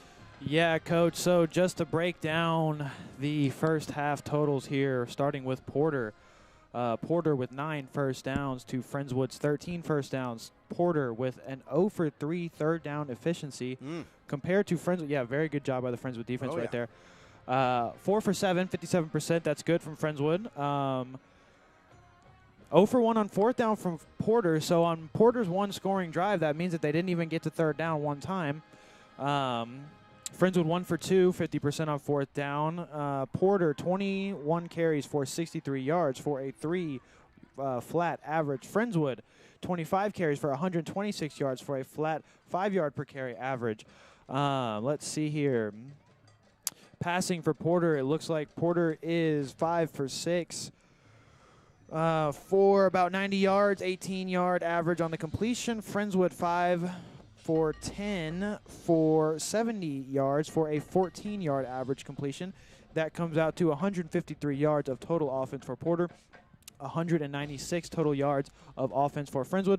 So a pretty evenly balanced game here, Coach.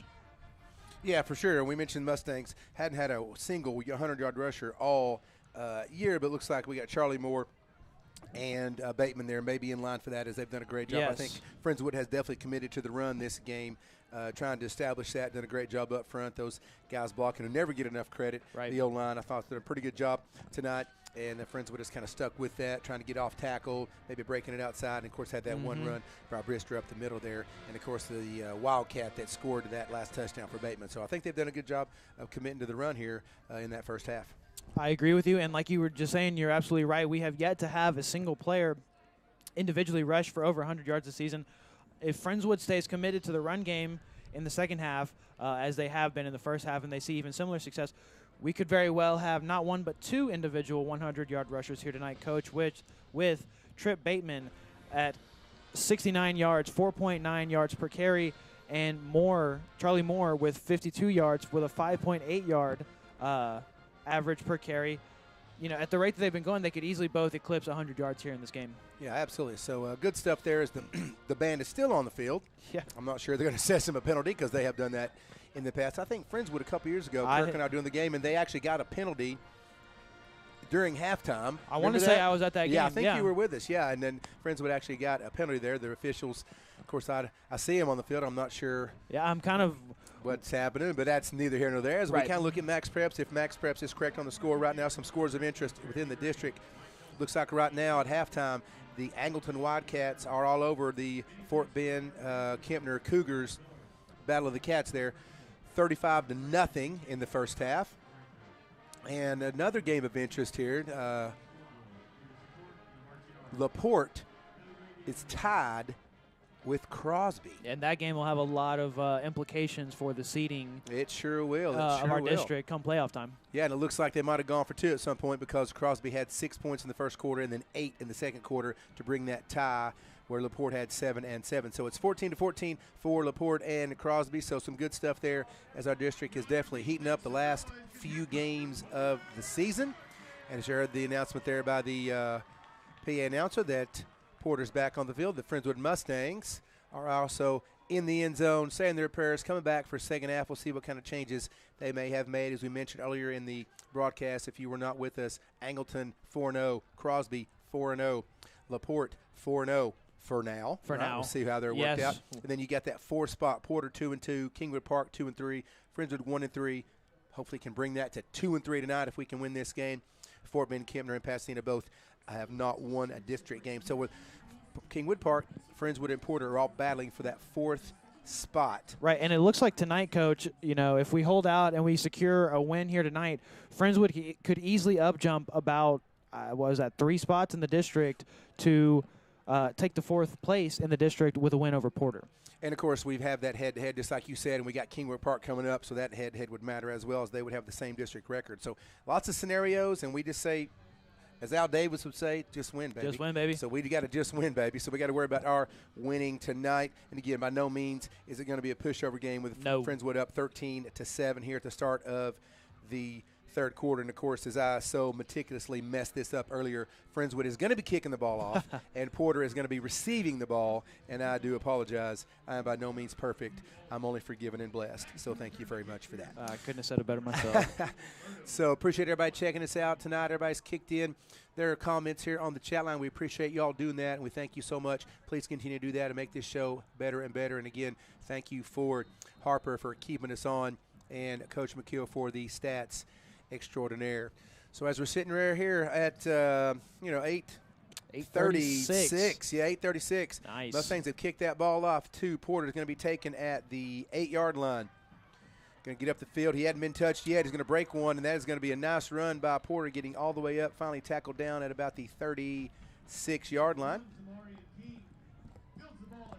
And Mr. King, that was a nice return by him. He definitely got about 15 or 20 yards before he's even touched. Yeah, he built up a nice head of steam right there before a couple Mustang defenders were able to take him down. And, of course, it is Porter's homecoming. They were doing some festivities before the game and at halftime.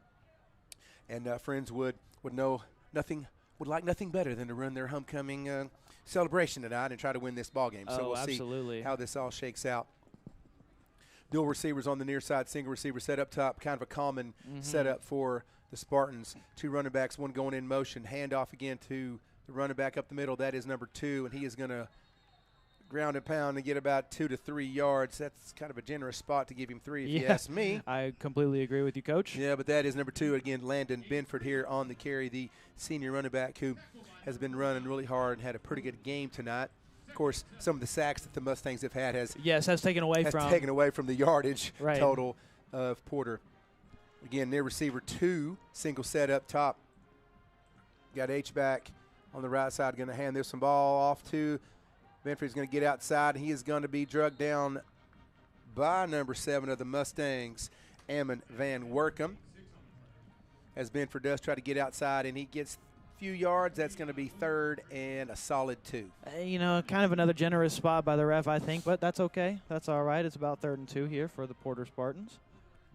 See if the Mustangs to do a great job. They had that 1-4 fourth down stop, which was huge. Right. And then to go down and score there right before the half. Did a great job on that little 2-minute drill, so to speak, and I really enjoyed watching that. So, again, going to hand it off to Benford again. He almost trips over his own feet. He's going to drag a couple Mustangs with him to get the first down. Just barely. Yeah, to the 48-yard line. Jacob, there was about 2:43 left on the clock, and the Mustangs did a great job of driving that ball down the field with their combination runs, maybe 1 or 2 quick passes, but got to the line quick and did a good job with Charlie Moore. Brewster ran one, of course, and Bateman getting down there to score that. So pretty nice job there by the Mustangs. No, you're absolutely right, Coach. Again, 2 receivers on the near side, single receiver set up top. I mean, it's kind of the basic same formation for Porter. Stone is going to hand that one off. Benford's going to try to get outside, and he does not get all the way. Again, Emma Van Workum, number 7, is there, trailed by number 18, Kreitz, to make that stop after he gets about 4 yards. And just like we were talking about in the first half, so far in the second half, Porter's really their main source of success on offense has been getting the ball to the outside, whether it be run or pass, and that's what they've continued to do here to start the third quarter. Mustang defense communicating, trying to make sure they've got every bases covered, so to speak, and we're back at it with running backs on either side of Singletary. Now they're going to put Benford's going to go out in a trips formation to the near side, single receiver set up top. And that is, again, Stone going to try to run that up, and he's going to get met. He is first. That looked like who got in the backfield. I think that was going to be Kreitz. Yeah, it looked like 31 Stevens kind of messed that play up, and then Kreitz in there hitting right into him. And I'm sorry to say you're not going to win that battle versus big Kreitz at number 18. No, that's a losing battle. Yes, definitely.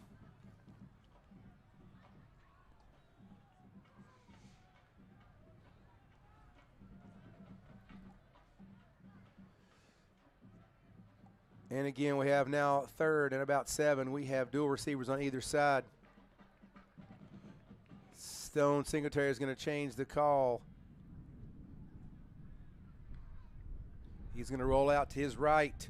Still rolling, going to make a pass, and it is overthrown out of bounds, intended for number 2, Benford. not there. He kind of threw that a little bit too far. Probably wasn't a catchable pass anyway. He's a little disgusted with himself. Yeah. You can tell he's disappointed in that as the Mustang defense holds. And just a quick note, Molina does not look like he's in the game currently right now. Nope. You've got Joe Campbell, 40, 49, Allen Ford there on that D-line front. And now Friendswood Special Teams has to really be honest here, because let's remember what happened last week, Coach. 2 fake punts. 2 fake punts, yes. Yeah. That is true. That is true. Well, this punt is up, and they've kind of angled to the sideline. Charlie Moore is saying leave it alone, and it does go out of bounds. Let's see where they mark that. Keep walking there, Mr. Official. Looks like about the 20-yard line. He's gonna, yep, sir, you are correct. Eagle eye. What can I say? That's what they used to call me.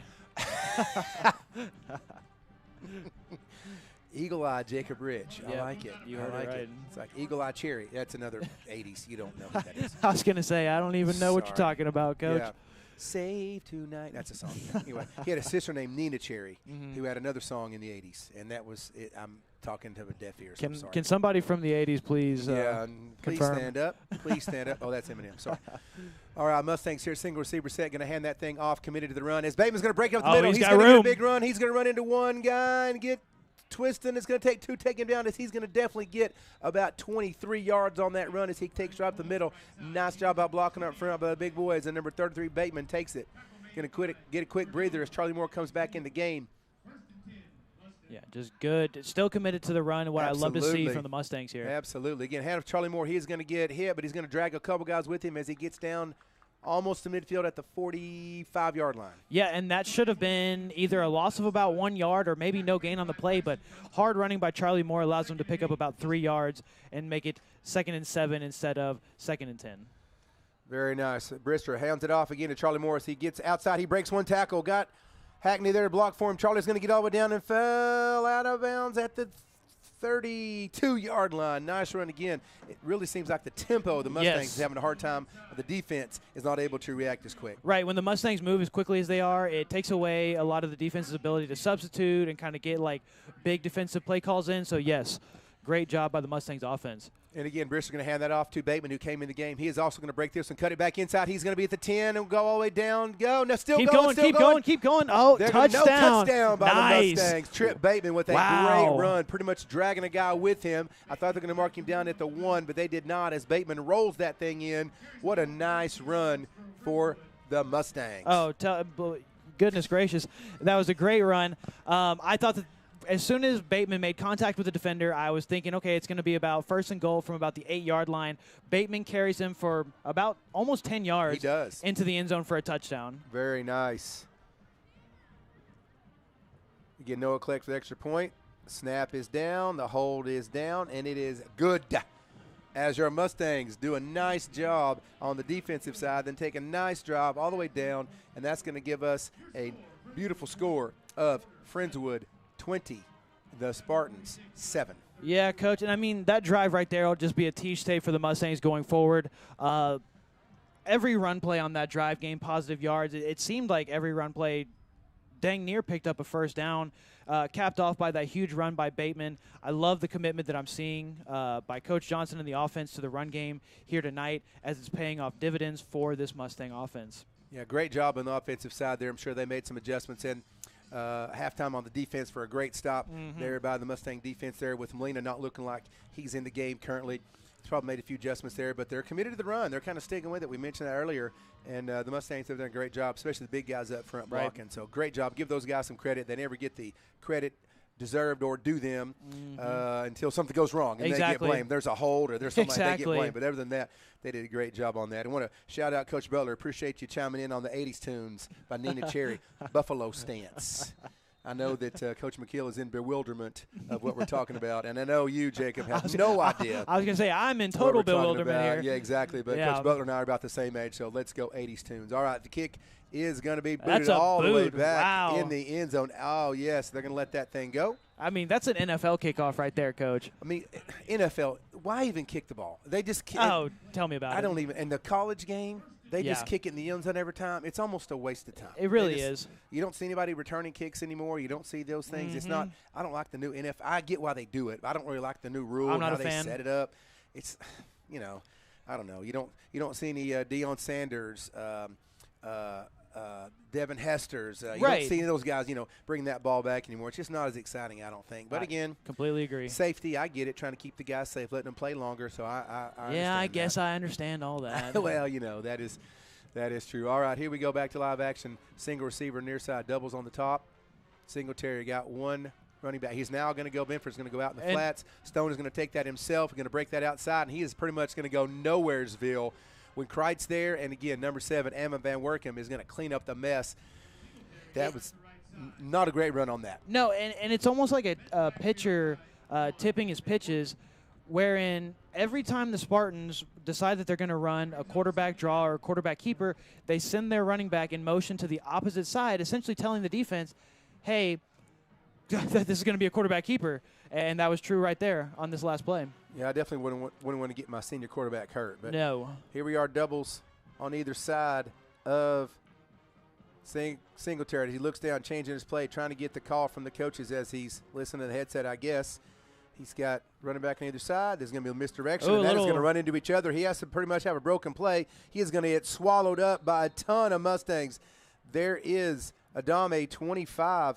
There is Amma Van Werkum, number 7, 49, Ford, Campbell, 40, and again, I just said it, but Stone Singletary gets up a little gingerly on that. Right. Yeah, it just looked like some sort of miscommunication on the handoff. Wasn't sure who the ball was supposed to go to. Leads to a busted play and a loss of another 3 or 4 yards right there by Stone Singletary. He stays in the game, though, as they're going to have near side single receiver set. H-back and a running back off to Singletary's right. He's going to drop back, going to make a pass. He's got a man. He's down the field. Are they going to call a penalty on that?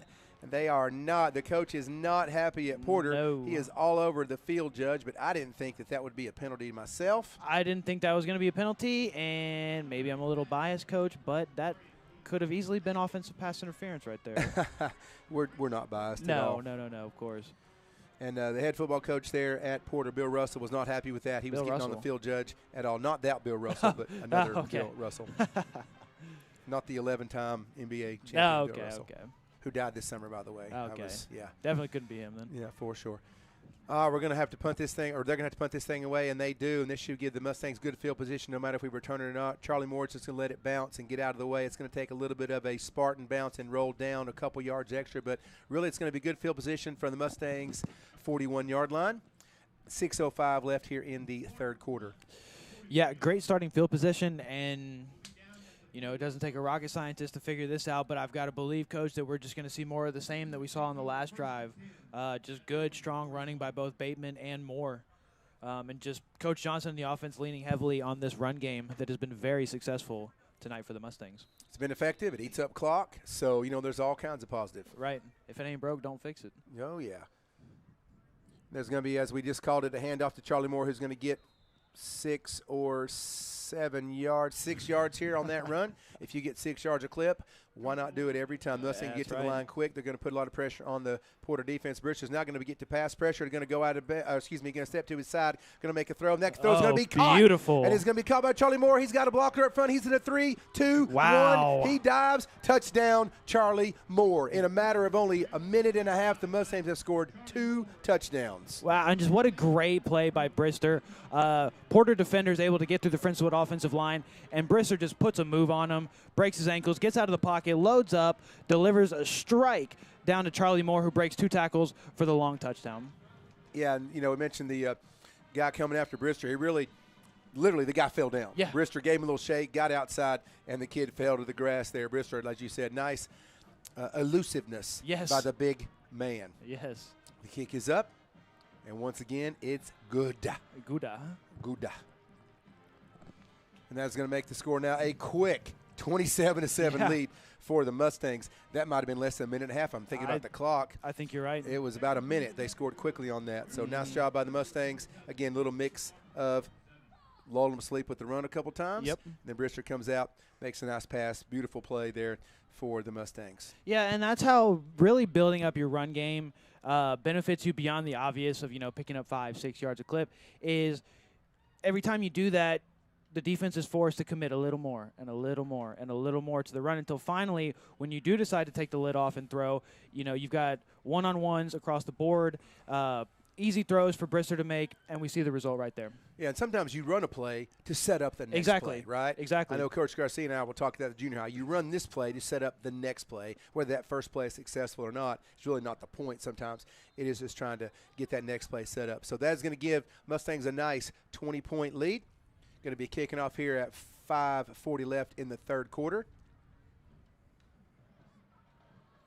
And that's going to be another boot. It's going to go over the head of the Porter man. He's going to let that go back in the end zone. So Porter will take that and start off here on their own 25-yard line. Appreciate you guys, again, checking us out and listening up to us. Nice game tonight. Beautiful weather tonight. Just, might want to hunker down tomorrow a little bit. Make sure the gutters are clean. Yeah, Make sure you haven't washed your car because it's going to get wet tomorrow. And if you got to mow your yard, you better have already done it today. Yep, you're exactly right, Coach. We're in for what looks to be quite a bit of rain tomorrow. Yeah, I think so. The weatherman says it's going to happen in the morning and then later on that evening. So it might be two bands coming our way. Mr. Weather. All righty, so we have twin receivers either side. Singletary still in there. Everybody's looking at the wristbands to change the play from the coaches. Porter's kind of giving him the Stone is kind of giving him the signal like roll through it. Gotta snap the ball here. 2-1. And timeout. They could not get their ducks in a row. Couldn't figure out what they wanted to run. The quarterback kept looking up, kind of giving the roll through with his hand signal. Yeah. Couldn't figure out what they wanted to run, as they had to use a timeout here with 5:39 in the third quarter. Yeah, definitely not when you want to be burning your first time out in the second half. But like you said, they just couldn't get the offense lined out, so Porter forced to burn one. Still a decent crowd here tonight, as I think I can maybe turn the mic up a little because all those students that were down there have gone, and I definitely just don't want to, hear some inappropriate language. Yeah. This show's PG, Coach. Yeah, this is PG-13, something like that, right? When I was a kid, there was no such thing as PG-13. Just letting you know. It's funny. I was just thinking about it. My dad used to tell me that, and I was like, "What? What are you talking about?" But if I'm not mistaken, Google this for me, somebody out there. I think Red Dawn was the very first PG-13 movie. Maybe I'm wrong. I don't know. Couldn't tell you. It's just useless knowledge. Again, Porter is going to end up getting a double set. Going to roll that outside by. I cannot see who caught that. That is going to be rolled out and thrown and caught by number 13, yes, sir. Gabriel Rivas. Going to catch there. It's going to be second and about 6 here for the Spartans. The Spartans may end up having to rely on the arm of Singletary and not so much the run, as that clock is running down at 5:10. And when you're behind, it seems to run a lot faster, Absolutely. Right? Trips to the near side. Stone is going to step up. There's a flag on the play. He's going to be holding. Yeah, it probably will be holding his boy, Ammon Van Workham. What it's a just nice all game over he's the had. field. Yes, Ammon has been all over the place. Number 7, great job by Van Workham there. Nice kid, works hard, getting his chances out there and making the most of it. And it is going to be, there is a flag on the play. Yes, sir. Let's talk about it. I'm pretty sure it's a holding, but especially when it's thrown in that direction. Yeah, it's right there on the line of scrimmage. It's a false start. Okay. False start. All right, I was wrong. Well, typically they don't let you run the play through when the offense commits a false start, but interesting. Yeah. All right. Yeah. So that's going to back up the Spartans. It's going to be second down and about 15. Oh, it looks like Friends would decline the it. penalty. Okay, that's that's interesting. Because it would be they'd get first down again. Yeah, right? they would still be first down. Okay. Yeah. So they're going to take the loss of down instead of. Yeah. Okay. So it's going to be third down instead of second, I should say, not first. Okay. Smart move. I like it. So it's going to be 3rd and 9. Doubles up top, single receiver set at the bottom. Running backs on either side of the quarterback. He is going to fake the handoff. He's pretty much running for his life now as he is going to be taken down again. That is 25 for the Mustangs. Again, Bruce Adami, another nice game. Yes. Nice player having a good game as Bruce Adami. We said his name several times. That play was blown up from the beginning, and Singletary had to kind of just take it himself and run that and try to make something out of nothing. and it just didn't happen. The clock is getting down to 4:10 here in the third quarter. Again, your Mustangs are up 27-7. Charlie Moore is back about his own 38-yard line trying to receive this punt. Let's run one back. Have some excitement, right? Oh, you took the words right out of my mouth. Punt is up. Kind of a They've line angled drive. it again. Yeah, they've kind of angled it out of bounds. Charlie Moore's going to let that thing bounce and roll out of bounds about the 25-yard line. No need to grab it, try to do anything goofy. No, that took a bit of a Spartan roll right there, but Mustangs are still starting this drive at the 25-yard line, and that's not bad. That's not bad, not great field position. 25-yard line is good. 49-yard punt, yeah. I'm still super impressed with this Jumbotron. It is nice, and it is huge. Yeah, it is. And it's enormous. Yeah, I think we need one like that. Yeah, that would be nice. Of course, we don't share our stadium with 3 other teams, and Right. so it's not a collective, put all of our money in one pile and make a stadium for everybody. Right. Of course, that means you'd have to play games on Thursday night or Friday night or Saturday, which we've done some in the past. We were in the 6A with CCISD years ago. I remember having to drive the bus for those times. But anyway, so now we're going to have trips up top, receivers, and we're going to hand it off to Charlie Moore. He's going to make a couple nice moves. No, that is not Charlie Moore. My apologies. Who is that? That is number 21. Is that Dax Berry? That is Dax Berry. That is Dax Berry. All I saw was a 2. My apologies, Dax Berry and family. Another great young man and a great family. Friendswood getting to the line nice and quick, second and about 4.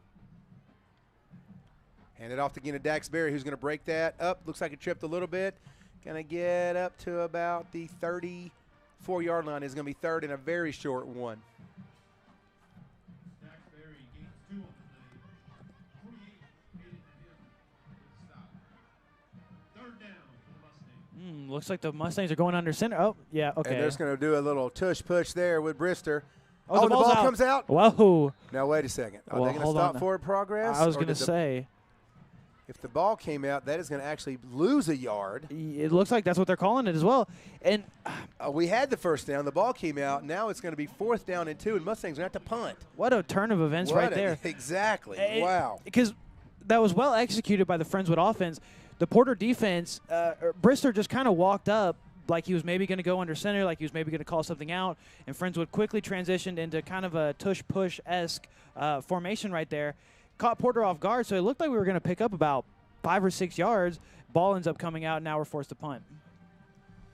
A nice punt. That is a nice punt. They're going to. Oh, it's going to take a huge Mustang bounce. It's rolling to the 10. It's going to the 5. It's going to roll and keep going as the Mustangs jump on that all the way down to the 4-yard line. What a punt! Gorgeous punt. Way to flip the field, which sometimes in high school you don't get that advantage of flipping the field. But what Right. a beautiful punt. Take them all the way down to their own 4. And just a quick Google search will let you know that, guess what? I was correct. The very first PG-13 rated movie ever was Red Dawn, starring, anybody know? Patrick Swayze and Jennifer Love. Oh, look at you. Patrick Swayze was in it. C. Thomas Howell was in that movie. Several. Jennifer Love was in Jen- that movie. Jennifer Love? Or what's her name? Uh, Jennifer Gray. Or what is it? Jennifer Gray. Jennifer Gray, yeah. Jennifer Love is a whole different decade. Yeah, my bad. You're a young guy. That's okay. You're Jennifer. My Jennifer Gray is your Jennifer Love. Same Yeah. thing. Anyway, useless knowledge. It's in my head. Okay, Mustangs here. Going to have great field position to take advantage of. That is going to be handed off, and the running back is basically going to slide forward and get only about a yard, and it's going to be second and about 9 from the 5-yard line. Mustangs might be smelling a safety or trying to come all at it with 2:07 here in the third quarter. Oh, as Coach Griff, I certainly would be. I would definitely be looking at dialing some pressure up here. Or you think that Porter's going to run the ball, but so either way, I would be dialing up pressure with their backs this close to the goal line. Second down and about 9, and that great punt would end up being 63 total yards. What a great way to flip the field there for the Mustangs. Beautiful punt, that's why Porter is so far back in their own area. They're going to hand that off. Benford's going to run that up. He's going to get about a couple yards. It's going to be third and about 7. Brought down by Amon and working. 3rd and 7. So it's the 3rd and 7 here at from the 7. It's you playbook's a little thin when it's 3rd and 7 and you're on your own 7. Right. You don't have time to roll out and try to make a pass. There's just not a ton of plays you can call from here. No, you can't try to execute a double move or anything like that from this position. They're going to go doubles receivers on either side. He's going to roll out to his left. Absolutely opposite of what I said. That ball is going to be way out of bounds and not even catchable. what do I know? But it was not complete either way. Did exactly what I wouldn't think they would do. Right. Now it's because to me that's such a high risk play, a lot of reward, but it's just that it's not a very high percentage play. So now it's going to be they'll be punting from their own end zone, and Charlie Moore's going to be standing at the 45-yard line. 45-yard line, yeah. Of Porter, so he has Yeah. great field position if he only catches it there and doesn't even gain a yard. Right. Yeah, and like you were saying, with that little rollout in the end zone, I get it. You want to buy your quarterback a little bit more time, but like you said, that's just such a risky play, risking the safety on the rollout. The punt is up. It's going to bounce once. Charlie Moore is trying to grab it without calling a fair catch, and he does. Going to get it at about the 44-yard line. He is not going to get much further, but that's okay. It's going to be walked down. Excuse me. He got it at the 47-yard line. He got a couple yards. He'll get it down at the 42-yard line. Yeah, and Moore had a lot more room to run right there, but honestly, number 1, Zamarion King, got a handful of his jersey, was flat on his back, but would not let go and stop Moore from gaining more yards on that punt return. He didn't get any more yards, no pun intended, right? Yeah, I was trying not to stumble over that as I was saying it. Oh, I've stumbled so much tonight. I'm surprised everybody's even listening. So we apologize for all that. We get excited and get talking, and sometimes we do make our fair share of mistakes. The Mustangs here trips up to the far side. Brister, and he has, again, Daxbury off to his right. Going to hand it off to Daxbury as he hangs on the ball. Number 9, Porter comes in. Going to try to make that play, and he does. That is Garrett Lawson. Going to only gain about a yard for Daxbury. With 33 seconds on the clock, Mustangs, I'm sure, just going to run this out, trying to kill that third quarter and get into the fourth. One receiver on either side again. Oh, now they are. Brister's going to roll out. He's going to get that Daxbury in the flats, who makes a quick move and is going to roll forward and get about a few yards on that. It's going to be marked down at the 35-yard line. Again, what do I know? Right. Nice job there by Daxbury getting out in the flats. And Nice little pass there by Brister. I got to imagine we're not going to snap the ball again before the yeah, no. That'll end the third quarter with that. That's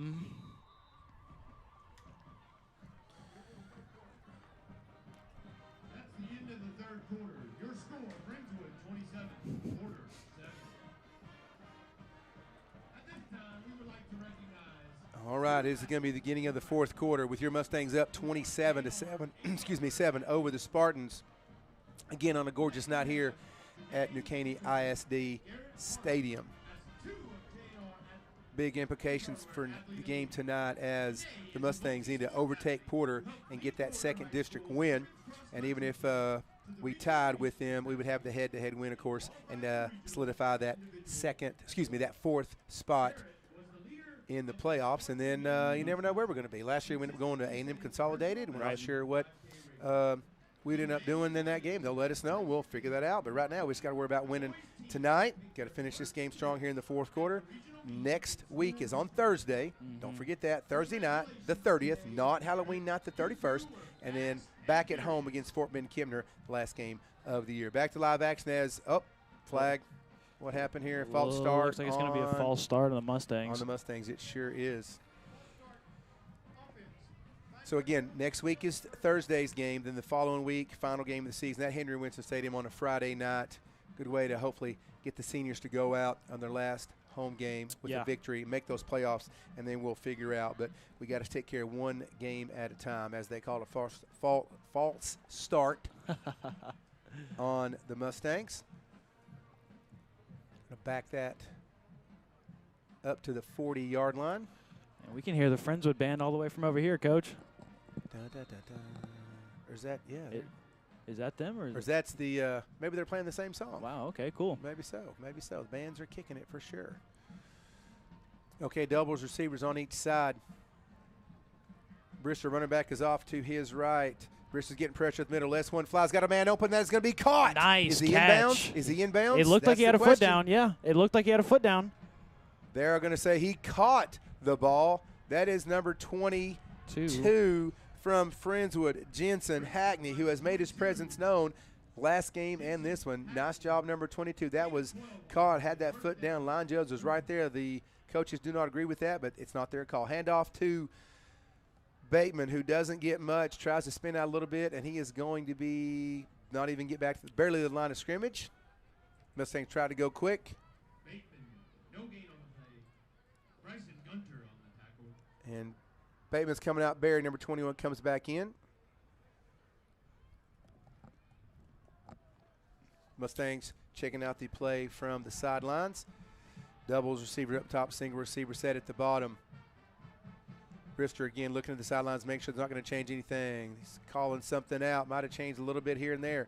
Hand it off to Daxbury quickly. He breaks one tackle, gets to another couple guys, and he's going to only get a couple yards. It's going to be third and about 8. Yeah, long third and about 8 here. Tackle made by number 9, Garrett Lawson.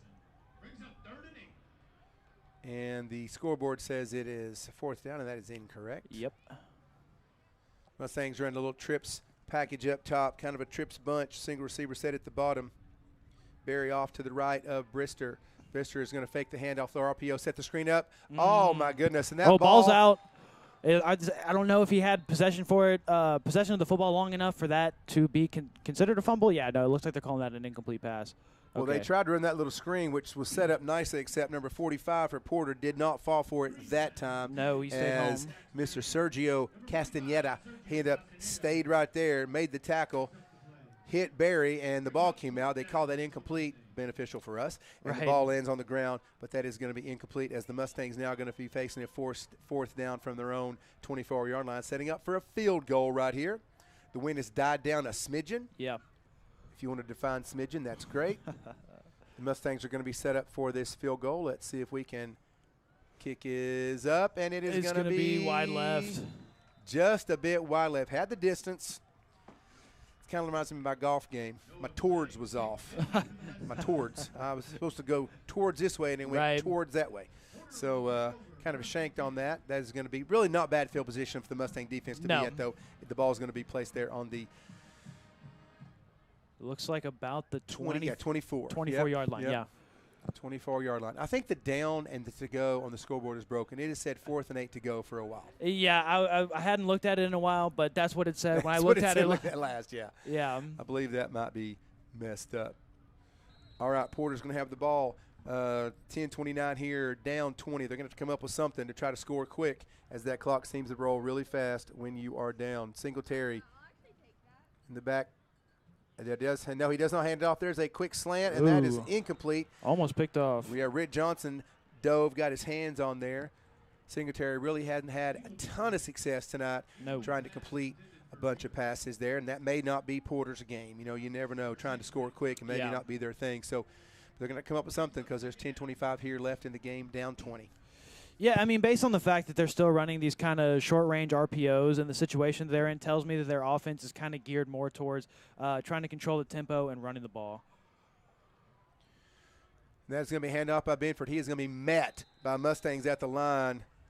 Up the middle is just going nowhere as the Mustang front defense has been awesome with 49 Ford, Garrison McElwain coming up, Stevens, Kreitz, and Adami. Again, I do not see Molina in there.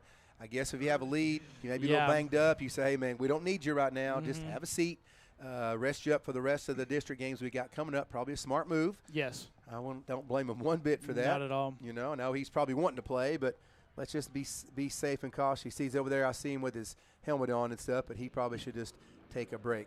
As the Spartans come out, double receivers on the near side, single receiver set up top. Send a man in motion. Singletary does. He is going to roll out to his right. And he is running out of room. There's a flag. Garrison McElwain is out there, and he just throws it out of bounds. Based on the area the flag's thrown in, it looks like it's going to be a hold. There is a flag on the play. Let's check it. Although it is a hold. You are correct, sir. Right on. Right on. 4th down for Porter. It looks like we declined it to make Porter lose that extra down and make it 4th down. And, you know, they don't have a choice but to punt here. They're too far back in their own territory. Yeah. I mean, they can't go for it. And if they don't get it, then the Mustangs are just right on the cusp. Right on the doorstep. Yeah, absolutely. Right on the doorstep. So it's kind of a bummer. They got to punt here at 9:30 here in the game, but they really don't have much of a choice. All right, Charlie Moore's back on his 41-yard line. The punt is up, and it is right to him. He's going to back up a little bit to about the 32. He'll be taking it there. Well, he will make a break back to the left and get outside. He's got a couple men to beat, and he does. He's got some blockers. He's got a block. He's got going one. down, and he's got another man to beat, and he gets down, and he's going to stop at the 30-yard line. He had a couple guys to beat. A couple defenders got one arm on him, kind of tripped him a little bit, but a nice return by number 2, Charlie Moore, there for the Mustangs. Going to take the ball back down to the 31-yard line, which is kind of where we were. Right? I was going to say that's about, had Crosby gone for it right there, that's about where the ball would have been. Yeah. Yep. So it kind of all worked out. Yeah. That was a nice 37-yard return by Charlie Moore. And Richard makes a quick pump fake. He's got a man over the middle, and that is going to be – oh, no, it is dropped. Oof. Little double move there as Friendswood tried to get that over the middle to Jerome, number 14. Brister made a little pump. I'm not sure if he was waiting on a choice route for the receiver to keep going on that move. I'm not sure where it was, but Mustangs are going to get back to the line real quick. Going to have trips again to the near side. No receiver up on the top at all. Porter fakes a little blitz, and they're not coming. It's going to be a false start. And that is going to be – they are going to call it on Mustangs. I didn't see it from here, but it looks like Porter was going to fake a little blitz and step up, and the Mustangs are looking around saying, who moved? And I agree with him. I had my binoculars on, and I actually didn't see anybody move. I didn't see anybody move either. I just saw the flag come out. But the near side line judge called it from 40 yards away. Yeah, well, I guess 30 yards away. I guess he's got 20/20 vision. I guess so. Same formation for the Mustangs. Triples on the near side. Brister looking to the sideline, see if he's going to change the play. Running back's off to his left. Now he's off to his right. I think it's Bateman from where I'm at. Brister's going to get a nice helping block. He's going to roll out to his right. He's going to put the ball and just tuck it in. He's going to take a sack instead of something crazy. I'm okay with that. Instead of throwing the ball, either throw it away, but don't throw it into coverage where it gets picked off. It's now going to be third down all the way back at the Mustangs 43. Yeah, you don't want to let it just fly down. No, right, of course. Get a pick. You don't want to do that. You don't want to throw a silly interception. Everybody on the Mustangs was covered downfield, so yeah, I don't mind that at all. Obviously, I don't want to see Brister get sacked, but right. I'll take that over, like we said, throwing a silly interception. Yeah, at this point, up 20 with 8 minutes to go in the game, right? You just got to play the percentages on that. Brister again's got a man. He's going to fire that thing over. It's going to be, A.J. Parker had it in his hands. Looked like he was trying to run before he carded it. Exactly. And that might have got some extra yards. He wanted to turn outside, but he dropped it. That is going to be fourth down for your Mustangs. Yeah, and at this down distance, we no choice but to punt here, I would believe. This is not the NFL. They're going to go for a 52-yarder. What did that guy make a couple weeks? A 50, 62, something. I think he set the record. Something crazy, yeah. Some crazy field goal. So the Mustangs are going to have – is that Clegg punting? I can't tell by the jersey. I can't see his number. I can't see the number either. I'm being told it is Clegg punting. And not a very far punt right here. That'll be – yeah, that was Clegg punting. He got way underneath that one. Yeah. That ball went way straight up, too high. It's a Major League movie reference, by the way. The movie Major League, Too High. So anyway, he got underneath that one. So Porter's going to be 1st and 10 from the 35-yard line.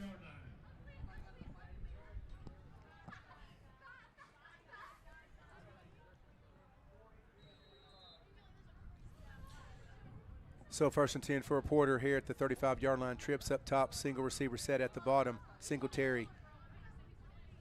Changing the play. Yeah, keeps looking down. I guess he's getting communication on what he wants to go to or what they want him to go to after they survey the defense. He's calling out the play to the O-line. 5 seconds on the play clock. He's going to swing that out to the running back in the flats, and he is going to be taken down by a beautiful tackle there by Judson Stevens. Thought he was going to get a few yards, and Judson said, not today, sir. Yeah, great job by 31 Stevens right there to just read the screen and make the play. Yeah, nice job. Excellent.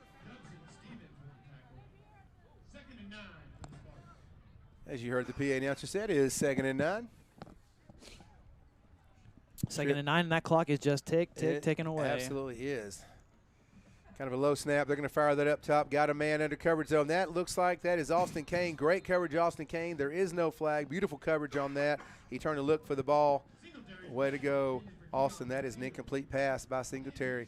It is going to be now 3rd and 9. And, it just seems like to me, Jacob, that trying to go for the deep ball, the deep pass just isn't Porter's game. No. They haven't been real successful at it. They're more successful at the run, but now they're down 20 with 7:30 on the clock. They don't have really much of a choice but to go to that route. It's kind of like in basketball. If I'm not a three-point shooting team, but I'm down, 20 with 4 minutes, I need a couple threes. Right. But it's not my game, so I have to work on trying to get some quick twos. And Absolutely. they're going for the pass. It just doesn't seem to be working. No, 100% agree with you there, Coach. Dual receivers on the bottom, single receiver set up top. And that's going to be a false and start. It sure is. I mean, that one's just clear as day. Compared to the last one, I mean, I don't think you could call it an easier false start than the one we just saw right here. Yeah, Benford went out in motion, and about 2 of the guys moved with it. Yeah. So that's going to back that up, make it 3rd and 15 for the Spartans. But going back to what we were saying, I think you're absolutely right. Crosby wants to run their options. They want to run their outside runs. They want to take, 5 or 6 minutes to complete a drive, and that's just not what they can do right here. And like you said, they just don't look natural throwing the deep ball, but in a situation like this, it's the only chance they have. I agree, and that is, again, double receivers on the near side, single receiver set up top. Singletary's going to roll out to his right. He's going to fire the ball, and that is going to be they're not going to Oh, come on. Come on, ref. Austin Kane in coverage. The official had run up the field. The coaches were calling for the PI. Right. And the official, I think, threw that. A little late for my taste, but maybe he was there a little early. I don't know. I don't know, but what do we know? We're up here and they're down there. Yeah, but for sure. That'll be a pass interference on the Friendswood defense. That'll give Crosby an automatic first down, saving them from what was going to be about a 4th and 15 from their own 30-yard line. That'll move the ball all the way up to the 46-yard line. After the penalty, we have a Porter Spartan first down. So it is going to be, again, doubles on the near side, single receiver set up top, man in motion. Benford goes out into the flats. It's going to be past the middle. He's got a man open. He is going to break one tackle. 2 Mustangs jump on him there, and that was a completion to number 8 for Porter. That is going to be Michael Flores. Michael Flores, he definitely was open there in the middle of the field, something they haven't really done all game, No. and they finally complete one there. Might be too little too late as the clock is ticking down to 7:10 and counting down 20.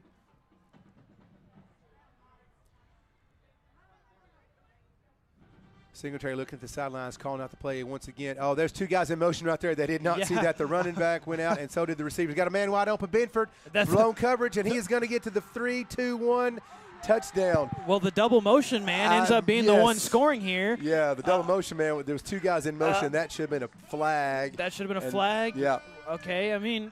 The receiver took off and had Benson in motion as well. That should be a penalty. I hope that the coaches over there do not lose their cool because I'd be mad about that for sure. I would be pretty upset about that too. I mean, if we ignore the double motion, it was an excellent wheel route by number 2, Landon Benford, but the simple fact of the matter is that was a penalty and should have been called back, but extra point is good for the Porter Spartans.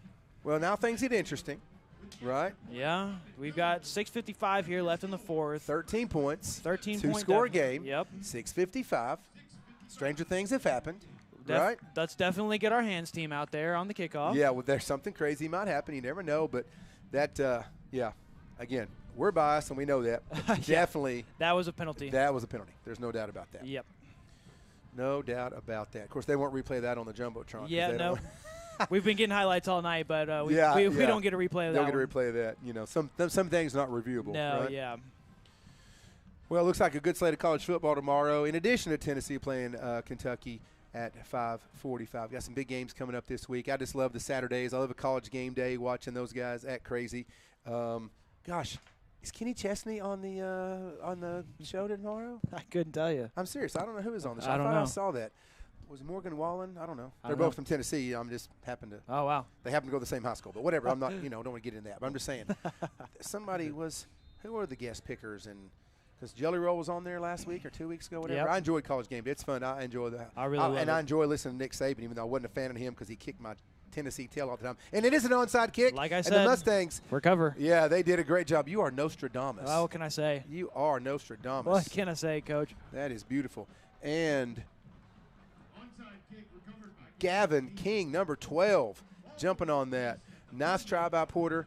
It really They was. didn't have much of a choice. They had Yeah. to try something here tricky, kind of telegraph that, as you said. If you figured it out in the booth, I'm sure the coaches figured it out as Yeah. well. So you've been in that situation way sooner than I had. Yeah. It's been a long time since I've played any football, I'll tell you that. Mustangs doubles on the near side. Single receiver set up top. Going to hand that thing off to Charlie Moore. Going to try to make a couple jukes and cuts. Going to get about 1.5 yards as he gets up right at the 50-yard line. 6:45. We need a nice, Yes. drawn out, meticulous. Right. The run Mustangs has play. been in road gear all night. Yes. And now it's time to shift out of that and take as much time off the clock as we can here. Take away any momentum that Porter might have built up from that quick touchdown right there and shave a lot of time off the clock. Oh, yeah. We do not need to go tempo at all as the clock is only at 18 for the play clock. 18 seconds. We can get this thing almost down to We're 6 getting minutes. ready to snap here, and I would honestly Oh, bad snap. Charlie Moore has to pick it up. It was low on Brister, and Charlie Moore is going to get taken back all the way to the 40-yard line. That is definitely not what we wanted to no see. low snap right there. And as we know, Brister's a big boy, so Yeah. had to reach down to grab that one, and it was out of his reach. Fortunately, Charlie Moore back there to recover the mishandled snap. So that's going to make it 3rd and about 18 as the Mustangs with 22 seconds here on the play clock. And Trips to the near side. We're in zero hurry to snap that thing. there's 15 seconds on the clock. Yeah. We should wait at least another about 10 seconds here. Brister's calling out the play, changing it up, snapped. It's going to be handed off there to Charlie Morris. He breaks one tackle. It takes a couple of guys to take him down. He's going to get down back to the 50-yard line where we were a minute ago. Again, 5:26 and counting. Play clock is at 33. It is now going to be 4th down for the Mustangs. They're going to have to punt this thing off. Punt this thing off, and the play clock is still showing 22 seconds. Mustangs should not snap this until there's about 4 seconds left on the clock. Let's see what they do here.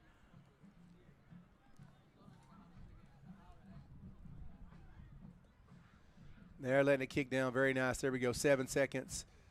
5, 4. You called it, Jacob. Punt is Nearly blocked. Nearly blocked.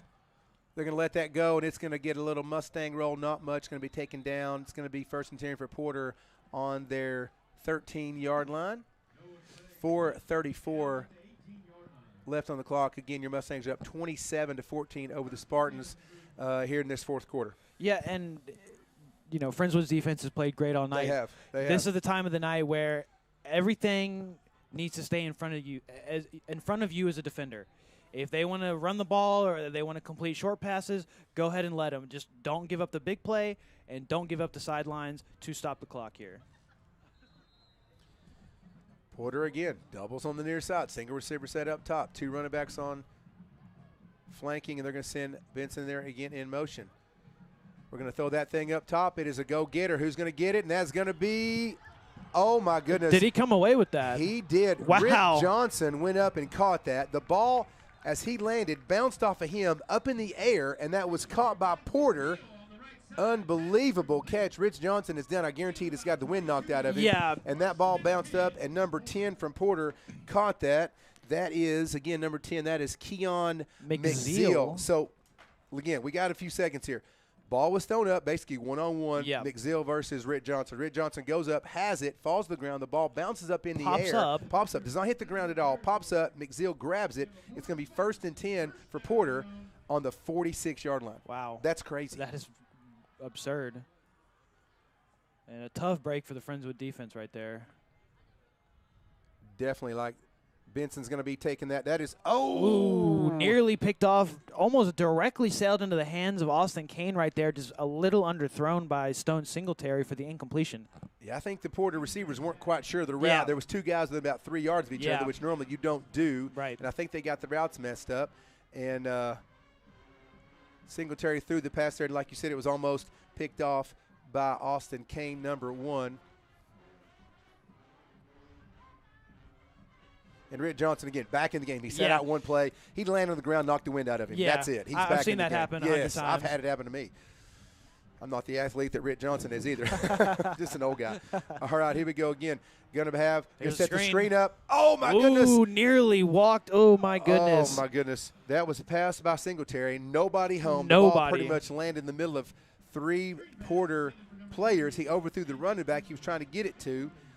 And Friendswood Woo, that might, if he'd have completed that, might have got some yards on that. It would have definitely gotten some yards, and Grant Martin was right there to He potentially was. make the interception. Yep. He was so focused on the ball landed so far away from the running back, he didn't even see the pass thrown because he had his eyes on the screen man. Yeah, he was definitely zoning in on that. All right, we have doubles receivers for Porter. Rolling out by Singletary. He's got Mustangs coming at him. He didn't see Joey Campbell, but now he's going to have to let this thing fly, and he does. Oh, that's going to be wow, it is. Whoa, okay. Oh, I thought they were going to call penalty. I thought we had a jersey. I thought we had some jersey. Somebody had a handful of jersey right there. I thought we did. No call by the referees. Wow. Singletary has to improvise. He has 2 receivers running down the field in single coverage. He lets the ball fly. It looked like Friendswood might have had a little red jersey. Perhaps. But again, we're up here. We can't tell for sure. I can't see. Oh, my eyes are bad. Yeah, absolutely. So that is going to be no call. It's going to be 4th down and 10. Pretty much no choice here. You don't have time to punt this thing away because the ball would go in the end zone anyway probably. You got to go for it if you're the Spartans. 4:01, down 2 scores, 27-14, Mustangs ahead. And just like I was saying earlier, keep everyone in front of you. They can complete a pass here. They can get 8 yards here. As long as nothing gets past the Mustang secondary, that's all we have to make sure we do right here on this 4th down. Little timeout here on the field. I think that was the Mustangs that called that. Yeah. I didn't see the official which one he said. I don't really know, and that's okay. Timeout nonetheless. Again, appreciate you guys sticking with us. The game has been very entertaining. It's been a nice played game by the Mustangs. Defensively, lots of guys. Emma Van Workum getting in there. McElwain having a good game. Bruce Adame getting in there as well. So nice game by the defense. Rick Johnson's had some had to pick and had that one play down there. So nice job. Kreitz has had a good game. Molina's out, and I'm sure he's fine. He's got his helmet on the sidelines. They're probably deciding to keep him out since the game is close. But I think we hopefully can pull this one out. So that's probably precautionary on that. So here it is, 4th and 10.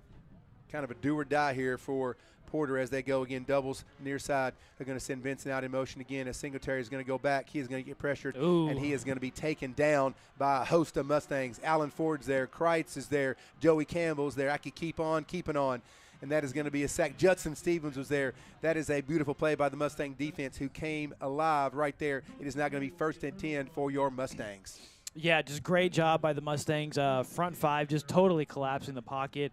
Nowhere for Stone Singletary to go with the ball. And, there's 3:54 on the clock. That's a pretty back-breaking sack and turnover on downs right there as the Mustangs can salt away a lot of this remaining clock. Yeah, it looks like you're going to see a heavy dose of running for the Mustangs. They're in a Wildcat right now as they have 3 receivers going to snap that thing off to Trip Bateman. He is going to run that ball up and get 7 or 8 yards. Oh, they're going to mark almost a first down. Very close. Probably just short of, less than a yard. Half a yard. Yeah, he's half a yard. So nice job. Again, they're just going to let that clock run. Yeah, we don't need to snap the ball for another half a minute here, fellas. Yeah, we got plenty of time. No hurry as Brister there's putting his hand up saying, oh, hang on a minute. Bateman's off to his right. Twin receivers at the bottom, doubles up top. Brister's looking at the play clock. Here's 21 seconds. You can see him kind of looking at the coach and looking down here in the corner. Yeah, good. Plenty of time to be taken off. 13 seconds. No need to snap it early. They're going to snap it with 8 seconds on the clock. Going to hand that thing off to Bateman. Bateman's going to get he pretty much got back to the line of scrimmage. Yeah, it's going to be 2nd and about, again, a half a yard. I want to say they marked him for a loss of maybe a quarter of a yard right there, and I think that's timeout Porter. No, there's an injured Mustang on the field. My apologies. That is going to give Porter kind of a little extra time to talk about it. But, again, the Mustangs with 3:02, up 2 scores, like you said, they just need to work the clock and use every bit of it as they can. They're really in no hurry to snap that thing. Anything above 10 seconds, right? They can. Right. Mustang is up on his own feet talking to Tevin. He's up on his own power. He's favoring an ankle. Let's see if he can get off on his own power. Looks like he will be able to, which is good. Kind of tweaked his knee a little bit, looks like. I'm sure they'll do some nice training in the morning, get that knee all iced and worked up and ready to go. Here it is, 3rd down, and again, a very short one, maybe a half.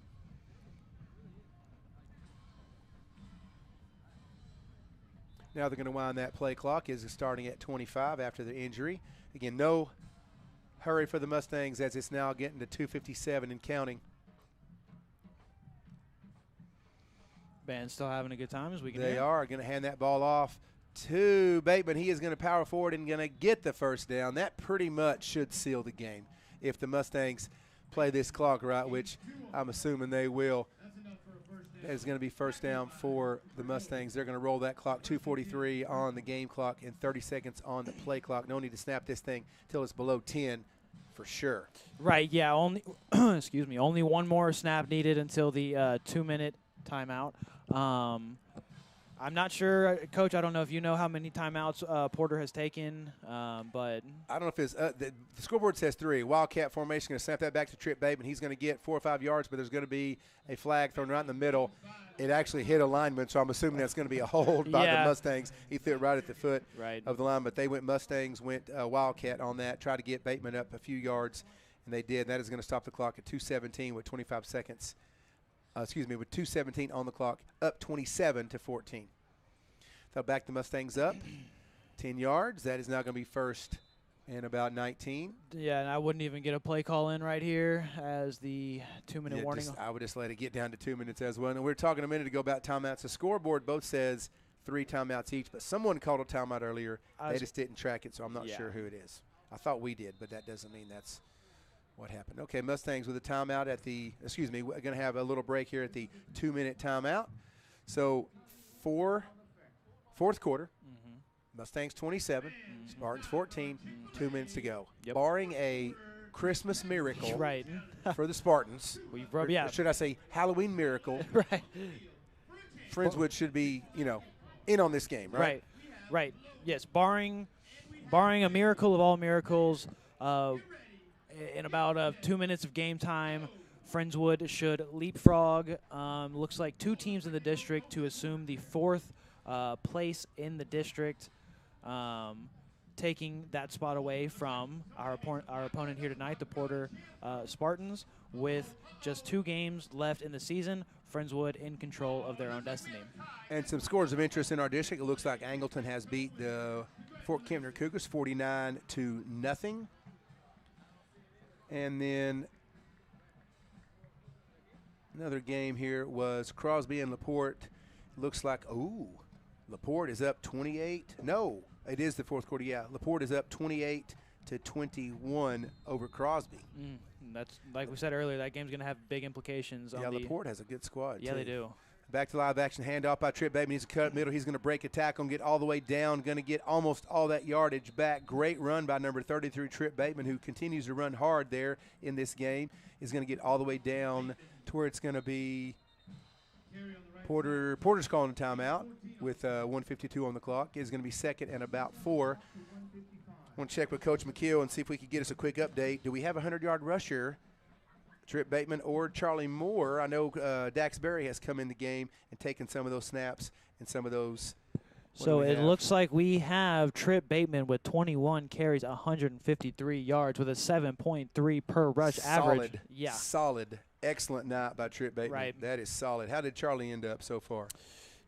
Charlie will, pending any rushes the rest of this game here, Charlie Moore will finish the night with 15 carries, 85 yards, 5.7 yards per carry, with his longest carry being 23 yards. Also, excellent night from Charlie Moore. Oh, and you got to thank the big boys up front. What a great job by those 2 guys running, but you got to have those big boys up front blocking for you. Nice job by the running backs here of Friendswood, and committed to the run. Got to give coaches credit where credit is due. So nice job on that. Again, 1:55 here in the fourth quarter, up 27-14 over the Spartans. Single receiver on either side. I cannot imagine us passing this with 2 second down and about 4 to go. No, I would be appalled. Handoff to Bateman again is going to break that. Bust through. Did he get it? It's going to be close. I think they're short. Short a little bit. He'll move like 1.5 yards. It's going to be 3rd and about 2. 3rd and 2, and if the scoreboard is to be believed, Porter is down to 1 timeout. Friendswood with the first down here can essentially end the game or ice the game once Porter takes their final timeout, assuming we pick up the first down on the next play. Yeah, 1:44 on the game clock. Just got to take – if they get the first down, like I said, it's over with. Yeah. Right? Should be pretty much over with as it is. Again, barring some crazy miracle. Right. Crazier things have happened. Of course. That was a good George Strait song. Did you ever see his movie Pure Country? I heard it was bad, so I have avoided it. It's not terrible. I mean, it's a little cheesy, but it's kind of good. I mean, you know, come on. No, Coach, to answer your question, I have not. I guess I'm missing out, it sounds like. It's kind of an old classic. I mean, he never was supposed to be a movie star. Right. You know? George Strait. I like his music. Good stuff. Good stuff. Okay, here we go. Mustangs are kind of going in bunch tight. They have receivers on either side, but they're kind of in tighter than normal. Brister's going to send a man in motion, which is Hackney. Is going to hand that off to Hackney. He's going to sweep it on the outside. He's going to break through, get the And that'll be a first down. Nice job. Great job on the sweep. They're going to try. Did Porter take their final timeout? I was going to ask the same thing. I was like, I'm going to try to see if they're calling the timeout, and they have not. The clock is rolling with 1:38. Yep, they're electing not to take their final timeout, it looks like. Yeah, looks like they are not. Play clock is at 23, so no need to even snap this thing for there's like a minute and 10 left on the game clock, which the Mustangs are doing. They're kind of standing around. Looks like they're going to take a victory formation and just have a couple kneels. Bateman is 6 yards past Brister, so Brister's going to get it. He's got two protectors there, the running backs. He's going to kneel that thing down, which he does. The clock is now 1:08 and rolling, so that looks like a victory for the Mustangs. A huge night here Friday night for your Mustangs and a big win here in the district play. Yeah, Mustangs just need to snap the ball one more time here with 55 seconds left on the game clock, 30 seconds left on the play clock. One more knee down will do it, and that will boost the Mustangs up to 2-3 in district with a big win over number 4 in the district, the Porter Spartans. It looks like Porter hadn't had their bye week yet. I think they have one more game than we had, so they may have their bye weeks coming up. I don't really know their schedule, but all that is for naught as the Mustangs are going to line up one more time, and they're going to kneel that thing down, and that is going to let the time run out, and that is going to be your ball game as both teams high-five and start giving each other some love and taking off helmets and all that stuff. So that is going to be it. Your Mustangs are going to come away tonight with a victory here at New Caney ISD, nice Randall Reed Stadium. It is going to be your Mustangs 27, the Spartans of Porter 14. Big playoff implications as we're fighting for that fourth and final spot, as we mentioned in the broadcast several times. I want to thank everyone for checking us out tonight. Appreciate you guys staying with us. Good luck cross country here coming up next week. And remember, next week the game is going to be versus Kingwood Park on Thursday night, not Friday next week. So have yourself ready for that to tune in. We'll have the broadcast, of course, and then the following week will be the home game versus Kempner, the last home game of the year. Again, great job tonight by Harper for getting us on. Thanks to my tag team partner, Jacob Rich, Coach McKeel sitting with us, feeding us the stats. I am Coach Josh Fritz. Thank you guys so much. Have a safe trip home, and as always, go Vols.